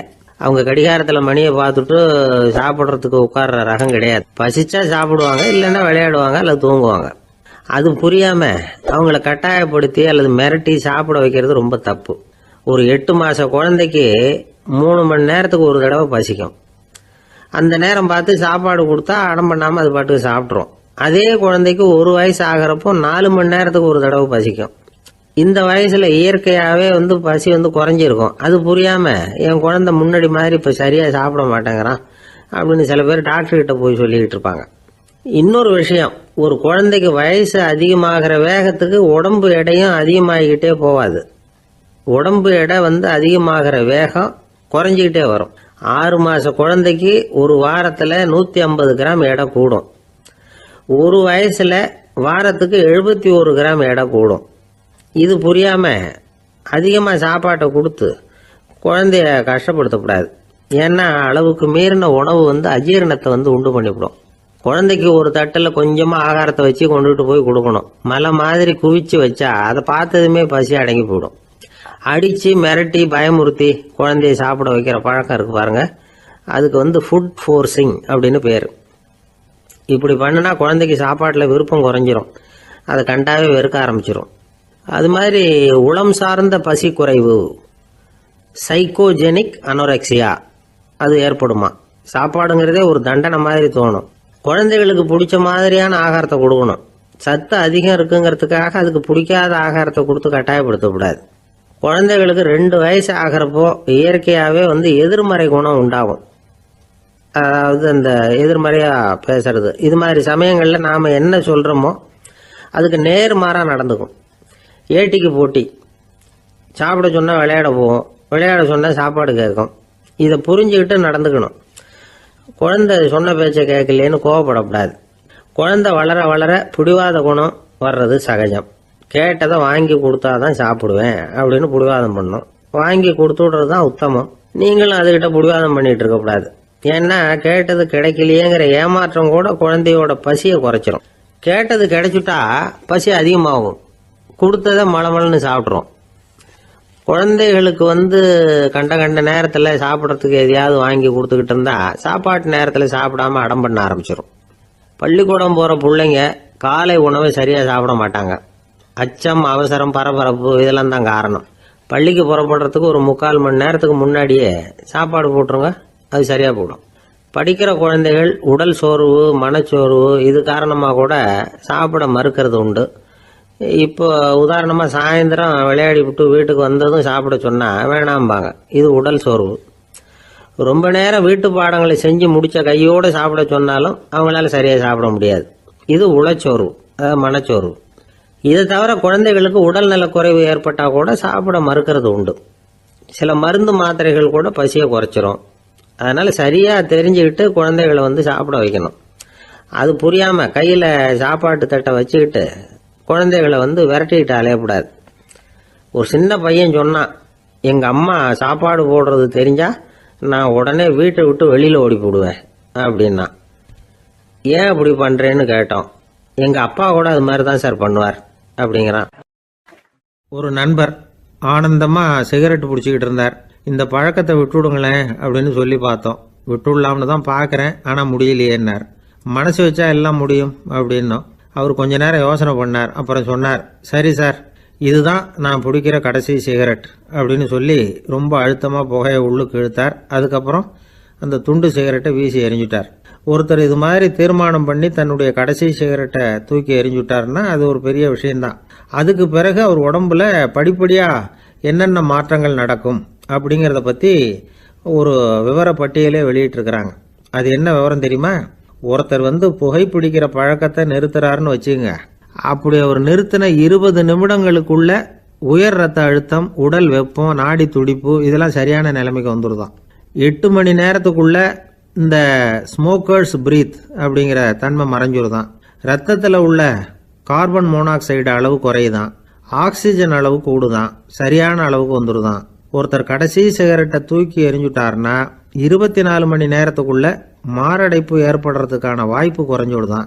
48 மணி நேரத்துக்குள்ள உணர்வு நரம்புகளின் முனைப்பகுதிகள் மறுபடியும் ஒன்று சேர்ந்துருதான். அதனால நாக்கு சுவை உணர்வு, மூக்கின் முகரும் சக்தி இதெல்லாம் மேம்படுதான், நல்ல நிலைமைக்கு வந்துடுதான். சிகரெட்டை நிறுத்தின 3 நாளுக்குள்ள மூச்சு விடுறது சுலபமாயிடுதான். இப்படி அவங்க பட்டியல் நிறைய சொல்றாங்க. 2 அல்லது 3 மாசத்துக்குள்ள என்ன ஆகும் தெரியுமா? ரத்த ஓட்டம் மேம்படுது, நடக்கிறது சுலபமாயிடுது. நுரையீரல் கொள்ளளவு 30% அதிகரிக்குது. 1லிருந்து 9 மாசத்துக்குள்ள சுவாச குறைபாடுகள் நீங்குது. நுரையீரலில் இருக்கக்கூடிய இந்த அசுத்தம் வடிகட்டும் திசுக்கள் சரியா வேலை செய்ய ஆரம்பிச்சிருது. 1 வருஷத்துக்குள்ள இந்த இதய அழுத்த நோய்க்கான வாய்ப்பு பாதியா குறைஞ்சிருது. இந்த சிகரெட்டை நிறுத்தின 5 வருஷத்துக்குள்ள ஒரு நாளைக்கு 1 பாக்கெட் சிகரெட் பிடிக்கிறவர்களில் நுரையீரல் புற்றுநோயினால சாகிறவர்கள் எண்ணிக்கை பாதியா குறைஞ்சிருது. புற்றுநோய் செல்கள் சீரமைக்கப்படுது. ஆக ஒருத்தர் புகைக்கிறத விட்டுணும்னு தீர்மானம் பண்ணி தன் கையில் இருக்கிற சிகரெட்டை இதுதான் கடைசின்னு சொல்லி தூக்கி எறிஞ்சுட்டா அதுக்கப்புறம் படிப்படியா இவ்வளவு நன்மைகளும் மாற்றங்களும் ஏற்படுறதாக இந்த அமெரிக்கன் கேன்சர் சொசைட்டி தெரிவிச்சிருக்குது. அதனால புகைப்பழக்கம் உள்ளவங்க இதெல்லாம் கொஞ்சம் யோசிச்சு பார்த்து அந்த பழக்கத்தை விட்டு விடுறது ரொம்ப நல்லது. ஆனால் அதையெல்லாம் நாம சொன்னா யாரு கேட்குறாங்க? என்னுடைய நண்பர் ஒருத்தர் புகைப்பழக்கம் உள்ளவர், அவர் என்கிட்ட சொன்னார், சார், சிகரெட் பிடிக்கிற பழக்கத்தை விட்டு விடுறது என்னை பொறுத்த வரைக்கும் ஒன்றும் பெரிய கஷ்டமான செயல் இல்லை, அது ரொம்ப சுலபம் அப்படின்னார். எப்படி சொல்றீங்கன்னு கேட்டேன். நான் ஏற்கனவே 20 தடவை அந்த பழக்கத்தை விட்டுருக்கேன் சார் அப்படின்னார் ரொம்ப பெருமையா. ஒரு ஆசாமி வேகமாக ஓடிக்கிட்டு இருந்தான். ஏன் இப்படி ஓடுறேன்னு கேட்டார் இன்னொருத்தர். அங்கே ஒரு ஆள் அடிபட்டு கிடக்கிறான், அதை பார்த்தேன், உடனே ஓடுறேன்னா. எங்கேன்னு கேட்டார். ஆஸ்பத்திரிக்குன்னா. ஒரு ஆள் அடிபட்டு கிடக்கிறத பார்த்தா உடனடியாக நாம் செய்ய வேண்டியது முதல் உதவி, அதுக்கப்புறம் தான் ஆஸ்பத்திரி. இன்றைக்கி விபத்துங்கிறது சர்வசாதாரணமாக நடந்துக்கிட்டு இருக்குது. வாகன விபத்து, வெடிகுண்டு விபத்து, தீ விபத்து, கட்டடம் சரியறது, பூகம்பம், இப்படி நிறைய நடக்குது. ஒரு விபத்தை பார்த்துட்டா நம்மளில் பல பேர் நமக்கு என்னத்துக்கு வம்புன்னு ஒதுங்கி போயிடுறதும் உண்டு. சில பேர் துணிஞ்சு கிட்ட போய் உதவி செய்கிறதும் உண்டு. அப்படி உதவி செய்ய நினைக்கிறவங்களுக்கு உபயோகப்படுற தகவல் இது. விபத்தில் காயமடைஞ்சவங்களை 3 பிரிவாக பிரிக்கலாமா. முதல் வகை கொஞ்சம் சீரியஸானது, உயிருக்கு உடனே ஆபத்து தரக்கூடியது. மூளை காயம், முகம், கழுத்து காயங்கள், இருதயம், நுரையீரல் காயங்கள், வயத்தில் உள்ளுறுப்பு காயங்கள், அதிகப்படியான இரத்தப்போக்கு, இதனால எல்லாம் பாதிக்கப்பட்டிருந்தால் அது முதல் வகை அப்படின்னு நாமளே மனசுக்குள்ளே முடிவு பண்ணிக்கணும். இவங்களுக்கெல்லாம் உடனடியாக முதல் உதவி கொடுக்கணும். தாமதப்படுத்தாமல் ஆஸ்பத்திரிக்கு கொண்டுகிட்டு போயிடணும். இப்படி கொஞ்சம் எச்சரிக்கையாக நடந்துக்கிட்டால் அவங்களில் பல பேரை காப்பாற்றி போடலாம்.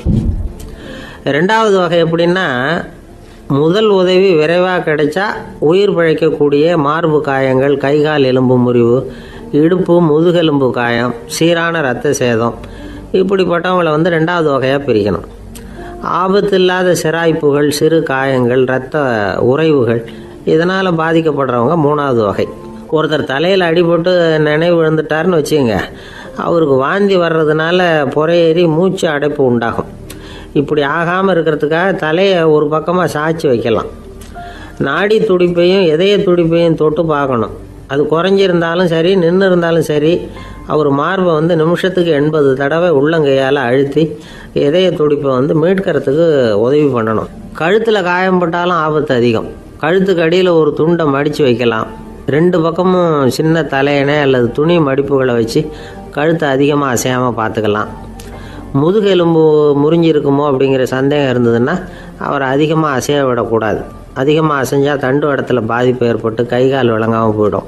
அவரை ஒரு கனமான போர்வை இல்லைன்னா பாயில் படுக்க வச்சு 4 பேர் மெதுவாக தூக்கி மருத்துவ உதவிக்கு அனுப்பி வைக்கலாம். கையெலும்பு முறிஞ்சிருந்தால் முறிஞ்ச பாகத்தை உடம்போடு சேர்த்து அசையாமல் கட்டி போடலாம். கால் எலும்பு முறிஞ்சிருந்தால் மற்ற காலோடு சேர்த்து கட்டி போடலாம். முறிஞ்ச பாகம் தொங்காமல் பார்த்துக்கணும். அப்போ தான் வீக்கம் உண்டாகாமல் இருக்கும். வெட்டு காயம், குண்டடிப்பட்ட காயம் இதிலெல்லாம் ரத்தப்போக்கு அதிகமாக இருக்கும். ரத்தம் வெளியேற ஆபத்து அதிகம். சுத்தமான துணியை பல மடிப்புகளை மடித்து காயத்தின் மேலே வச்சு அழுத்தமாக ஒரு 10 நிமிஷம் பிடிச்சிக்கணும். ரத்தம் நின்ன உடனே காயத்துக்கு கட்டு போடலாம். சில சமயம் காயம்பட்ட பாகத்தை உயரமாக தூக்கி பிடிச்சிக்கிட்டா தான் ரத்த கசிவு நிற்கும். இந்த விவரங்களையெல்லாம் கொஞ்சம் மனசில் வாங்கி வச்சுக்கிட்டோம்னா சமயத்தில் உதவும். ஏன்னா இந்த காலத்தில் விபத்து எந்த ரூபத்தில் எப்போ வரும்னு யூகிக்கவே முடியல. நண்பர் ஒருத்தர் சொன்னார், நேற்றுக்கு பாருங்கள் சார், என் கண்ணு முன்னாடியே ஒரு சின்ன விபத்து நடந்ததுன்னார். என்னன்னு விசாரித்தோம். ஒரு பஸ்ஸில் வந்துக்கிட்டு இருந்தேன். அந்த பஸ்ஸில் பின்பக்கம் படி ஓரமாக நின்றுக்கிட்டு இருந்த ஒருத்தர் ரோட்டில் விழுந்துட்டார். டிரைவர் அதை கவனிக்கலை, நிறுத்தாமல் அவர் பாட்டுக்கு போகிறாருனார். கண்டக்டர் உடனே விசில் கொடுத்து பஸ்ஸை நிறுத்த வேண்டியது தானே அப்படின்னோம். அதுதான் சார் முடியாமல் போச்சுன்னார் அவர். ஏன்னு கேட்டாங்க. தவறி கீழே விழுந்ததே அந்த கண்டக்டர் தான் சார் அப்படிங்கிறார். ஒரு ஆள் அசையாமல் கிடக்கிறார். அவர் இருக்காரா போயிட்டாராங்கிறத எப்படி முடிவு பண்ணுறோம்? அவர் மூக்குக்கு முன்னாடி புறங்கையை வச்சு பார்க்குறோம், மூச்சு வருதா இல்லையா அப்படிங்கிறத கண்டுபிடிக்கிறதுக்காக. மூச்சுங்கிறது அவ்வளவு முக்கியமான ஒரு விஷயம். சுவாசம் இல்லைன்னா எதுவுமே இல்லை. நம்ம பூமி இருக்க அது கூட சுவாசிக்குதுங்கிறத சோவியத் விஞ்ஞானிகள் கண்டுபிடிச்சிருக்கிறாங்க. பூமிக்கு மேலே இருக்கிற மண் அடுக்கில் காற்றில் உள்ள ஆக்சிஜன் ஆக்சிகரணம் அடையுது அப்படின்னு தான் இதுவரைக்கும் எல்லாரும் நம்பிக்கிட்டு இருந்தாங்க. ஆனால் இப்போ என்ன கண்டுபிடிச்சிருக்கிறாங்கன்னா, அந்த ஆக்சிஜன் பூமிக்குள்ளே 1 கிலோமீட்டர் ஆழம் வரைக்கும் ஊடுருவி போகுதான். பூமிக்குள்ளே 2 பக்கமும் பல கிலோமீட்டர் வரைக்கும் பரவுதான். பூமிக்குள்ளே இருக்கிற நீர்நிலை அடுக்குகள் தான் நுரையீரல் செய்கிற வேலையை செய்யுதான். நம்ம உடம்புல நுரையீரல் இல்லைன்னா ஒன்றும் நடக்காது. ஒரு மரத்தை தலைகீழாக தொங்க போட்டால் எப்படி இருக்கும்? அப்படி யோசிச்சு பாருங்கள். அப்படி தான் இதுவும் நுரையீரலும் அப்படி தான் இருக்கும். வலது பக்கம் ஒன்று, இடது பக்கம் ஒன்று. வலது பக்கம் நுரையீரல் கொஞ்சம் பெருசாக இருக்கும். நுட்பமான நரம்பு குழாய்கள் அதில் இருக்கும். கோடிக்கணக்கான நுண்ணிய குழாய்களை வச்சுக்கிட்டு தான் அது வேலை செய்யுது. 25 கோடி குழாய்கள் இருக்கும். அதை அப்படியே முழுசாக பிரித்து பரப்புனா ஒரு டென்னிஸ் கோர்ட்டில் பாதி பரப்பளவு இருக்குமா. நுரையீரல் நிறம் கருஞ்சிவப்பு தான். புகை அதிகமாக உள்ளே போச்சுன்னா அது கருப்பாயிடுது. காற்றுல உள்ள பிராணவாயுவை இது இழுத்து எடுத்துக்கிட்டு ரத்தத்தை சுத்தப்படுத்துகிற முக்கியமான வேலையை இது செய்யுது. அசுத்த காற்றை வெளியில் அனுப்பி வச்சுருது. ஒருத்தர் வேகமாக ஓடி வர்றார், அவருக்கு மூச்சு இறைக்கும். பயங்கரமாக எதையாவது பார்த்து விடுறார், உடனே மூர்ச்சி ஆகிடுவார். இது மாதிரி சமயங்களில் வேறு எந்த தூண்டுதலும் இல்லாமல் நுரையீரல் தானாகவே இயங்கும். இப்படி ஒரு அவசியம் ஏற்படுறப்போ இயக்கத்தை தூண்டி விடுற முக்கியமான இணைப்பு மூளைக்கு கீழே முதுகு எலும்புக்கு மேற்பகுதியில் இருக்குது. அது உடனே சுவாசத்துக்கு அவசர உதவியை கொடுக்குது. இப்போ ஒருத்தர் பேசாமல் உட்காந்துருக்கார். இந்த சமயத்தில் அவருக்கு 1 பங்கு காற்று தேவைப்படுதுன்னு வச்சுக்கோங்க. அவர் எழுந்திரிச்சு நடக்கும் பொழுது 1.5 மடங்கு தேவைப்படும். ஓடினார்னா 3 மடங்கு தேவைப்படும். படுத்துருக்கிறப்ப 1/2 மடங்கு தான் தேவைப்படும். இதுக்கு நிமிஷத்துக்கு 16 தடவை மூச்சு விட்டாகணும். இப்படி சாதாரணமாக உள்ளே இழுக்கிற காற்று கொஞ்சம்தான் இருந்தாலும் இது மாதிரி 8 மடங்கு காற்றை உள்ளே இழுத்து வச்சுக்கிற சாமர்த்தியம் நுரையீரலுக்கு இருக்குதான். தண்ணி, நுண்கிருமிகள், ரசாயன பொருள் இப்படி எது உள்ளே போனாலும் நுரையீரல் சமாளிச்சுக்கும். 30 வருஷமாக விடாத புகை பிடிக்கிறவர் தொடர்ந்து உள்ளே அனுப்பி வைக்கிற புகையை கூட சமாளிக்குதுன்னா பார்த்துங்களேன். உள்ளே போகிற புகை நுட்பமான சுவாச முடிச்சுகளை அழிச்சு விடுது. கறி புகை அது மேலே படிஞ்சு உபயோகம் இல்லாமல் பண்ணிவிடுது. ஆனாலும் தேவைக்கு அதிகமாக 8 மடங்கு கூடுதலாக சுவாச முடிச்சுகள் நம்ம உடம்புக்குள்ளே இருக்கிறதுனால சமாளிக்க முடியுது. சமாளிக்க முடியலன்னா சில சமயம் மூச்சு திணறும். அதை ஒரு எச்சரிக்கையாக எடுத்துக்கிட்டு புகை பிடிக்கிற பழக்கத்தை விட்டுடணும். அதுதான் நல்லது. ஆனால் அப்படி யார் விடுறது? இணை பிரியாத 2 நண்பர்கள் இருந்தாங்களாம். 2 பேரும் விடாமல் சிகரெட்டு குடிக்கிறவங்க. அதில் ஒருத்தன் செத்து போட்டான். இன்னொருத்தன் அதுக்கப்புறம் 2 சிகரெட்டாக குடிக்க ஆரம்பித்தானா. ஏன் இப்படி பண்ணுறேன்னு கேட்டிருக்காங்க. நான் 1 சிகரெட்டு தான் குடிக்கிறேன், செத்து போன என்னுடைய ஃப்ரெண்டு இருக்கானே செத்து போனவன், அவனுக்காக இன்னொரு சிகரெட்டு குடிக்கிறேன் அப்படின்னு நானா. இது ரொம்ப ஆபத்து, விட்டுடு அப்படின்னு சொல்லியிருக்காங்க. சரின்னு ஒத்துக்கிட்டான். ஆனால் அதுக்கப்புறமும் 1 சிகரெட் வீதமாக குடிச்சிக்கிட்டே இருந்தான். சிகரெட்டு பழக்கத்தை நீ இன்னும் விடலையான்னு கேட்டாங்களாம். அந்த பழக்கத்தை நான் எப்போவோ விட்டுட்டேன், இப்போ நான் குடிக்கிறது என் ஃப்ரெண்டுக்காக அப்படின்னு நானா. இவங்கெல்லாம் எப்படி திருந்துறது? ஒரு அம்மா, அவங்களுக்கு 35 வயசு இருக்கும். குடும்பத்தில் எந்த கஷ்டமும் இல்லை.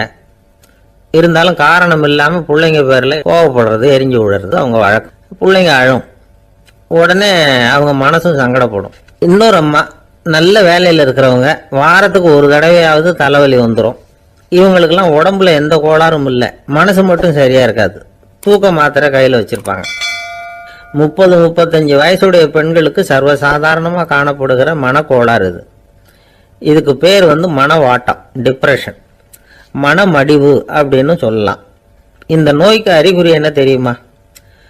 மனசுல வருத்தமான உணர்வு இருக்கும், அடிக்கடி அழலாம் போல தோணும். முன்னால எல்லாம் எந்தெந்த செயல்ல ஆர்வம் இருந்ததோ அதெல்லாம் குறைஞ்சிரும், அல்லது சுத்தமாகவே ஆர்வம் இல்லாமல் போயிடும். சில பெண்கள் இளம் வயசுல பக்கத்தில் இருக்கிறவங்க கிட்ட கலகலப்பாக பேசுவாங்க, வீட்டை அலங்கரிக்கிறதுல ஆர்வம் இருக்கும். இப்போ அதுல எல்லாம் ஆர்வம் இல்லாமல் போயிடும். எந்த வேலை செஞ்சாலும் சீக்கிரம் களைப்பு அடைஞ்சுடுறது மாதிரி ஆகிடும்.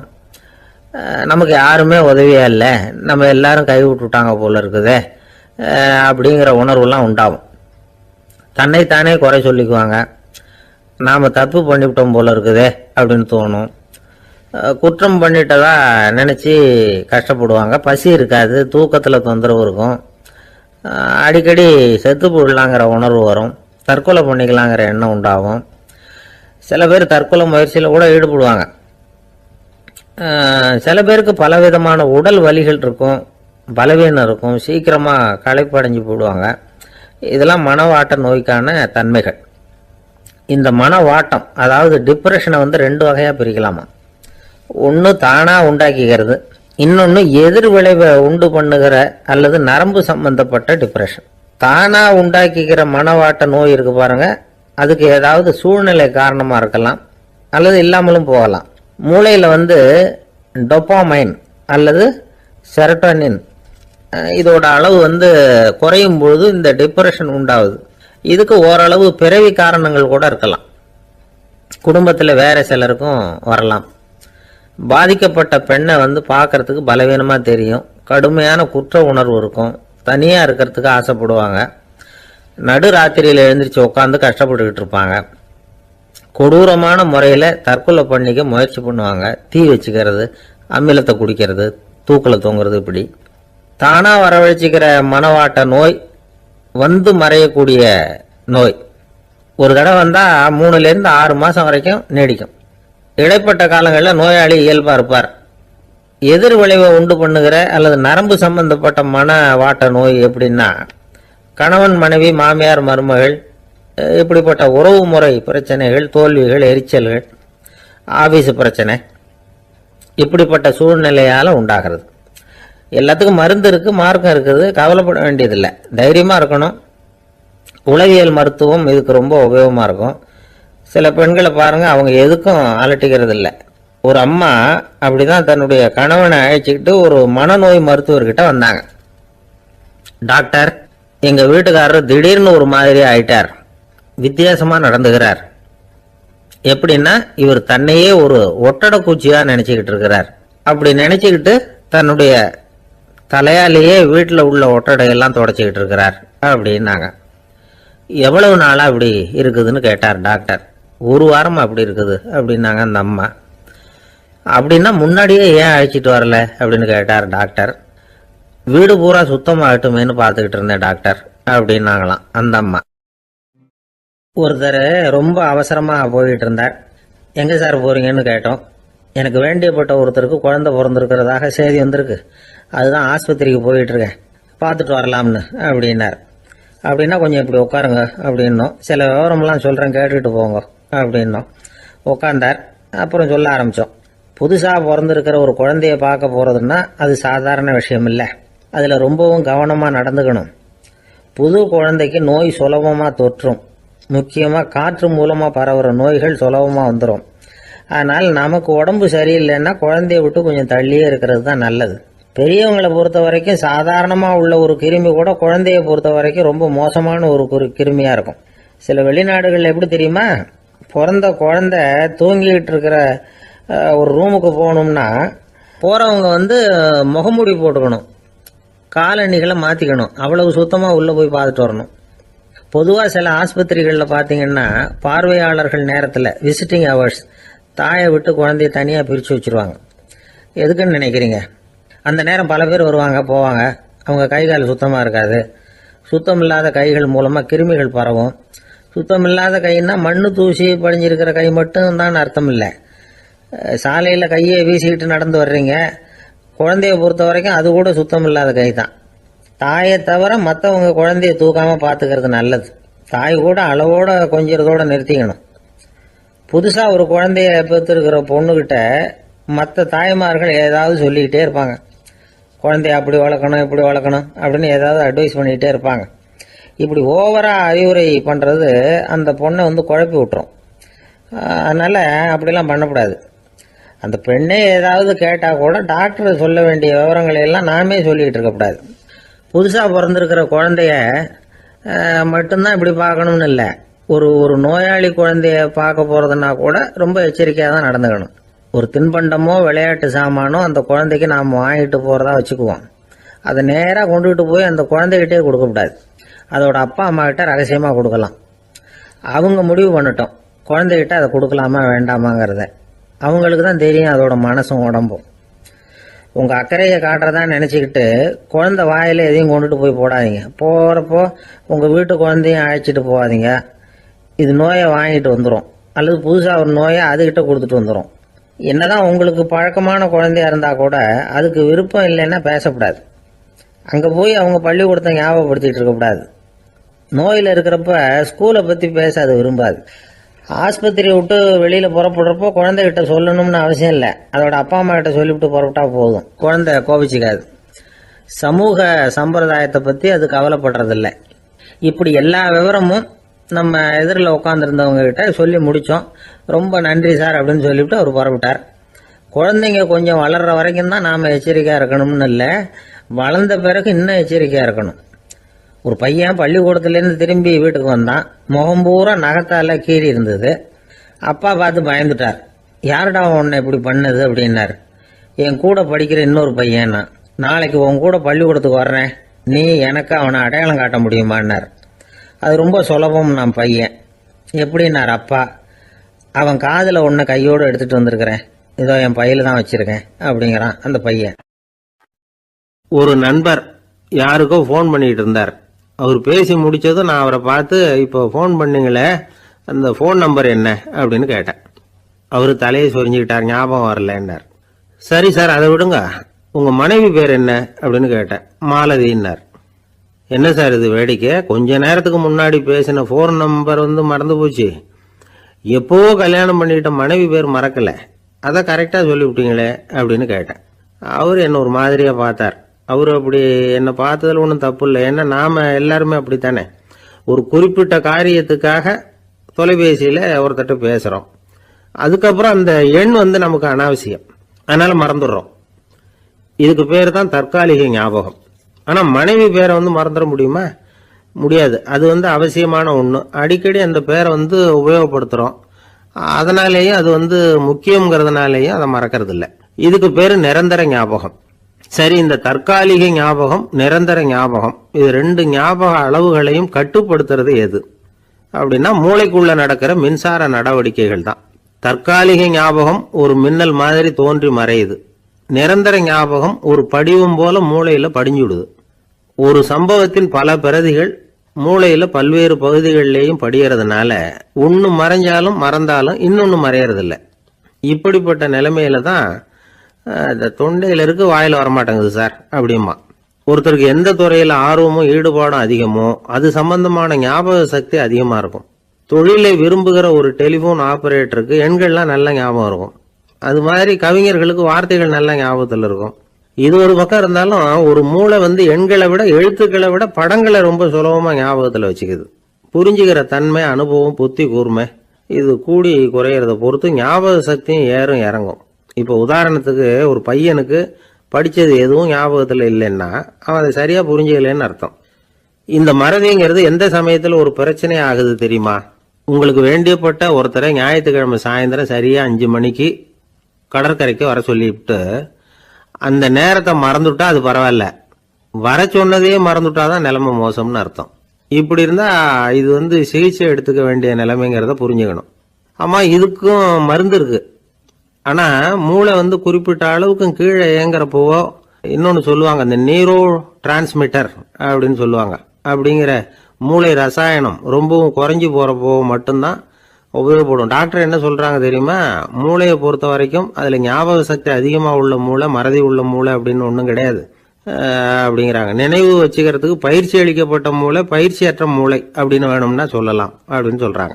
அதனால நம்ம ஞாபக சக்திங்கிறது நம்ம கிட்ட இருக்கிற பயிற்சி, முயற்சி இதை பொறுத்து தான் அமையும்.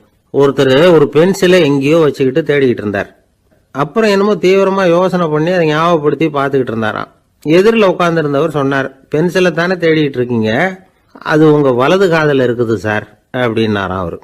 இதுக்கு அவர் சொல்லியிருக்காரு, பென்சிலை வலது காதில் தான் வச்சிருக்கேங்கிறது எனக்கு நல்லா ஞாபகம் இருக்கு, ஆனா எது வலது காதுங்கிறது தான் மறந்து போச்சு அப்படின்னாராம். அவர் அதை தான் யோசிச்சுட்டு இருந்திருக்கிறார். காலை நேரம், கடற்கரை ஓரம், காலை வீசிக்கிட்டு கையை வீசிக்கிட்டு ஏதோ சண்டைக்கு போகிற சிப்பாய் மாதிரி எல்லாரும் நடந்து போயிட்டு இருக்கிறாங்க. நடைப்பயிற்சி. அதில் நமக்கு தெரிஞ்ச ஒருத்தர் எதிரில் வந்தார் ரொம்ப வேகமாக. என்ன சார் வாக்கிங்க அப்படின்னு கேட்டோம். அவரால் ஆமாம்னு பதில் சொல்ல முடியல, அவ்வளவு கஷ்டம். மூச்சு விடுறதுக்கே வாயை திறந்து மூடிட்டு இருக்கிறார். எங்கே பேசுறது? கொஞ்சம் நின்று நிதானிச்சு மூச்சு விட்டுட்டு அதுக்கப்புறம் சொன்னார் ஆமாம் அப்படின்னு. என்ன சார் இவ்வளவு வேகம்னோ? உங்கள் பேச்சை கேட்டுவிட்டு தான் சார் நடக்க ஆரம்பித்தோம். நீங்கள் தான் அடிக்கடி சொல்லிகிட்டு இருந்தீங்க நடக்கிறது நல்லதுன்னு. அன்னையிலேருந்து ஆரம்பிச்சுட்டேன், ஆனால் ரொம்ப கஷ்டமாக இருக்குது சார். இப்போ பாருங்கள், உங்கள்கிட்ட சுலபமாக பேசக்கூட முடியல, மூச்சு வாங்குது, உடம்பு கூட வலிக்கிறது மாதிரி இருக்குது அப்படின்னு அவர் பாட்டுக்கு பேச ஆரம்பிச்சிட்டார். உங்களை யார் சார் இவ்வளவு வேகமாக நடக்க சொன்னது? வேகத்தை குறைங்க, மெதுவாக நடங்க அப்படின்னோம்.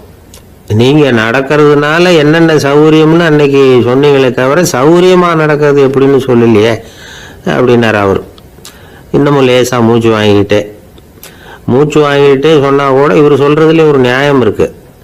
அதனால் இந்த நடைப்பயிற்சி பண்ணுறவங்க கவனிக்க வேண்டிய சில முக்கியமான குறிப்புகள் இருக்குது. அது என்னென்னங்கிறத அவங்க தெரிஞ்சுக்கணும். அது தெரிஞ்சு வச்சுக்கிறது நல்லது. இதெல்லாம் மருத்துவ நிபுணர்கள் சொல்கிற குறிப்புகள். அவங்க என்ன சொல்கிறாங்க தெரியுமா? உங்கள் வயசு 40க்கு மேலேயா?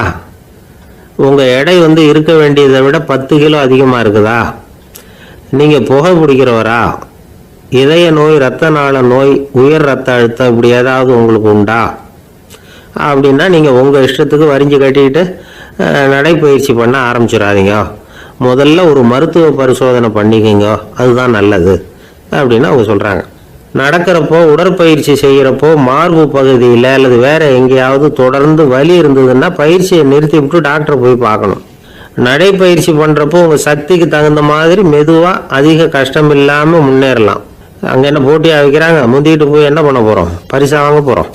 அதனால் நிதானம் அவசியம் அப்படிங்கிறது அவங்க ஆலோசனை.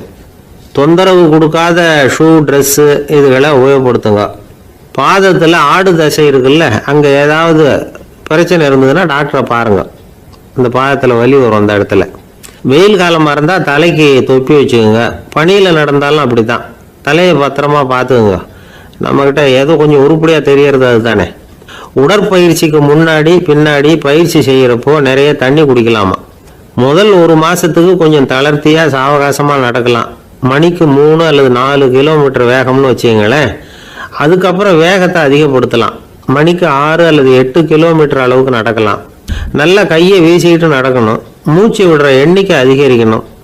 இது மாதிரி ஒரு 30 நிமிஷம் நடக்கலாம். தனியாக நடந்து போகிறதுக்கு உங்களுக்கு என்னமோ மாதிரி இருக்குதா, கூட யாரையாவது சேர்த்துக்குங்க. ஒரு குரூப்பாக சேர்ந்து போகலாம். நடக்கிறதுங்கிறத ஒரு சந்தோஷமான சமாச்சாரமாக ஆக்கிக்கணும். தினம் இப்படி நடக்க வேண்டி இருக்குதே அப்படின்னு புலம்பிக்கிட்டே போகக்கூடாது. சில பேர் நடக்கிறப்போ கடந்த காலத்தை அசை போட்டுக்கிட்டே போவாங்க. சில பேர் வருங்காலத்தை அசை போட்டுக்கிட்டே போவாங்க. சில பேர் முக்கியமான திட்டம்லாம் இப்படி நடக்கிறப்போ தான் தீர்மானம் பண்ணுவாங்க. நடக்கிறதுனால மன இறுக்கம் குறையுது, பரபரப்பு குறையுது, மன ஆற்றல் பெருகுது, தன்னம்பிக்கை வளருது, முதுமை தள்ளி போகுது, செயல்திறன் அதிகரிக்குது. இதை தவிர உடம்புக்கும் பல விதமான சௌகரியங்கள் ஏற்படுது. அதனால் இது வரைக்கும் நடக்க ஆரம்பிக்காதவங்க இனிமே இந்த குறிப்புகளை கவனத்தில் வச்சுக்கிட்டு நடக்க ஆரம்பிச்சுடலாம். சார்லஸ் லேம்ப் அப்படின்னு ஆங்கில இலக்கிய மேதை ஒருத்தர், அவர் ஒரு தரம் உடம்பு சரியில்லைன்னு டாக்டர்கிட்ட போனாராம். டாக்டர் அவரை பார்த்துட்டு, நீங்கள் தினமும் காலையில் வெறும் வயத்தில் நடக்கணும் அப்படின்னாராம். வெறும் வயத்தில் நடக்கிறதுக்கு நான் தயார், ஆனால் வயிறு கிடைக்கணுமே சார். யார் வயத்து மேலே நடக்கிறது டாக்டர்? அப்படின்னு கேட்டாராம் இவர். ஆஃபீஸை முடிஞ்சு வீட்டுக்கு போகிற சமயத்தில் ஒருத்தர் கடைக்கு போய் ஸ்வீட் வாங்கினார். சரி, வீட்டுக்கு பிள்ளைங்களுக்கு தான் வாங்கிட்டு போகிறார் அப்படின்னு மற்றவங்க நினச்சாங்க. அவர் அப்படி செய்யல. அந்த இடத்துலையே பொட்டலத்தை பிரித்தார். திருட மாதிரி அப்படியே சுற்றி ஒரு தரம் பார்த்துக்கிட்டார். யாரும் தெரிஞ்சவங்க இல்லைங்கிறத முடிவு பண்ணிவிட்டு அவசரமாக அதை அப்படியே போட்டு முழுகிவிட்டு கையை தொடச்சிக்கிட்டு நல்ல பிள்ளை மாதிரி நடந்து போக ஆரம்பிச்சிட்டார். அவர் யாருன்னா, அவரோட பிரச்சனை எல்லாருக்கும் தெரியாது, சில பேருக்கு தான் தெரியும். அதாவது அவர் உடம்பில் சர்க்கரை இருக்குதுன்னு டாக்டர் சொல்லிவிட்டாராம். அதனால் வீட்டில் சர்க்கரையே இவர் கண்ணில் காட்டுறதில்ல. அதனால் இவர் யார் கண்ணிலையும் படாமல் இப்படிப்பட்ட வேலைகள்லாம் செய்கிறது வழக்கம். யாருக்கும் தெரியாமல் இப்படி ஸ்வீட்டை வாங்கி சாப்பிட்டுட்டு அவர் பாட்டுக்கு போயிடுறது. இப்படிப்பட்டவங்களுக்கெல்லாம் கொஞ்சம் ஆறுதலான தகவல் இன்றைக்கி. அது என்னென்னா, நாம் சாப்பிட்ற சர்க்கரைக்கும் நம்ம உடம்பில் உள்ள சில கோளாறுகளுக்கும் அப்படி என்ன தான் சம்மந்தம் இருக்குது. இதை பற்றி சமீபத்தில் சில ஆராய்ச்சிகள்லாம் நடந்திருக்குது. ஏன்னா சர்க்கரைன்னாவே விஷம் மாதிரி அதை பார்க்குறவங்களும் சில பேர் உண்டு. சின்ன பிள்ளைங்களுக்கு வயத்தில் பூச்சி உண்டாகிறதுலேருந்து பெரியவங்களுக்கு நீரிழிவு வர்ற வரைக்கும் எல்லாத்துக்கும் சர்க்கரை தான் காரணம்னு சொல்லிகிட்டு இருக்கிறோம். ஆனால் அந்த அளவுக்கு பயப்பட வேண்டிய அவசியம் இல்லை அப்படின்னு சொல்கிறாங்க. சர்க்கரை வியாதி, இருதய நோய், பித்த நீர்ப்பை நோய், இதெல்லாம் சில நோய்கள்லாம் நாம் சாப்பிட்ற சர்க்கரைக்கும் தொடர்பு இருக்குன்னு நினைக்கிறோம். ஆனால் அப்படி சம்பந்தம் உண்டுங்கிறதுக்கு போதுமான அளவுக்கு ஆதாரம் இல்லை அப்படிங்கிறாங்க ஆராய்ச்சியாளர்கள். ஒரே ஒரு சம்பந்தம் தான் உறுதியாக இருக்குதான். அதுவும் இந்த பல் சிதைவு அப்படின்னு இருக்கு இல்லையா, அந்த சர்க்கரை சாப்பிட்றதுக்கும் இந்த பல் சிதைவுக்கும் சம்பந்தம் இருக்குது அப்படிங்கிறத மட்டும் உறுதியாக சொல்கிறாங்க. சர்க்கரைன்னா நாம் சாப்பிட்ற ஜீனி மட்டும் இல்லை, பழம், காய்கறி, பால், தேன், இப்படி எல்லாத்துலேயும் அது இருக்குது. கேரட்டு கொடுக்குற சத்தில் 88% சர்க்கரை, ஆப்பிள் கொடுக்குற சக்தியில் 95% சர்க்கரை. இது ஜீனி சர்க்கரை, இது ஆப்பிள் சர்க்கரை அப்படிங்கிற வித்தியாசம்லாம் உடம்புக்கு கிடையாது. ரெண்டுமே உடனடியாக சக்தி கொடுக்குது. ஒரு ஸ்பூன் சர்க்கரையில் 16 கலோரி தான் சத்து இருக்குது. அதிகமாக சர்க்கரை சாப்பிட்டா நீரிழிவு வந்துருங்கிறது தப்பான ஒரு அபிப்பிராயம். டயபெட்டிஸுங்கிறது ஒரு மெட்டபாலிக் டிஸார்டர், அவ்வளவுதான். அதாவது நாம் சாப்பிட்ற சர்க்கரையை நம்ம உடம்பு திறமையாக உபயோகப்படுத்திக்க முடியல அப்படின்னு அர்த்தம். அதனால தான் அதிகமாக இனிப்பு வேணாம்னு சொல்கிறோம். ஏற்கனவே உடம்பால் முடியாத ஒன்றை மறுபடியும் அது தலையில் சுமத்தி அதிகமாக வேலை வாங்க வேணாமே அப்படிங்கிறதுக்காக தான். ஆகாரத்தில் அதிகமாக சர்க்கரை இருந்தால் அதனால் உடனே சர்க்கரை வியாதி வந்துடும்ங்கிறதுக்கு விஞ்ஞான ரீதியாக போதுமான ஆதாரம் இல்லை.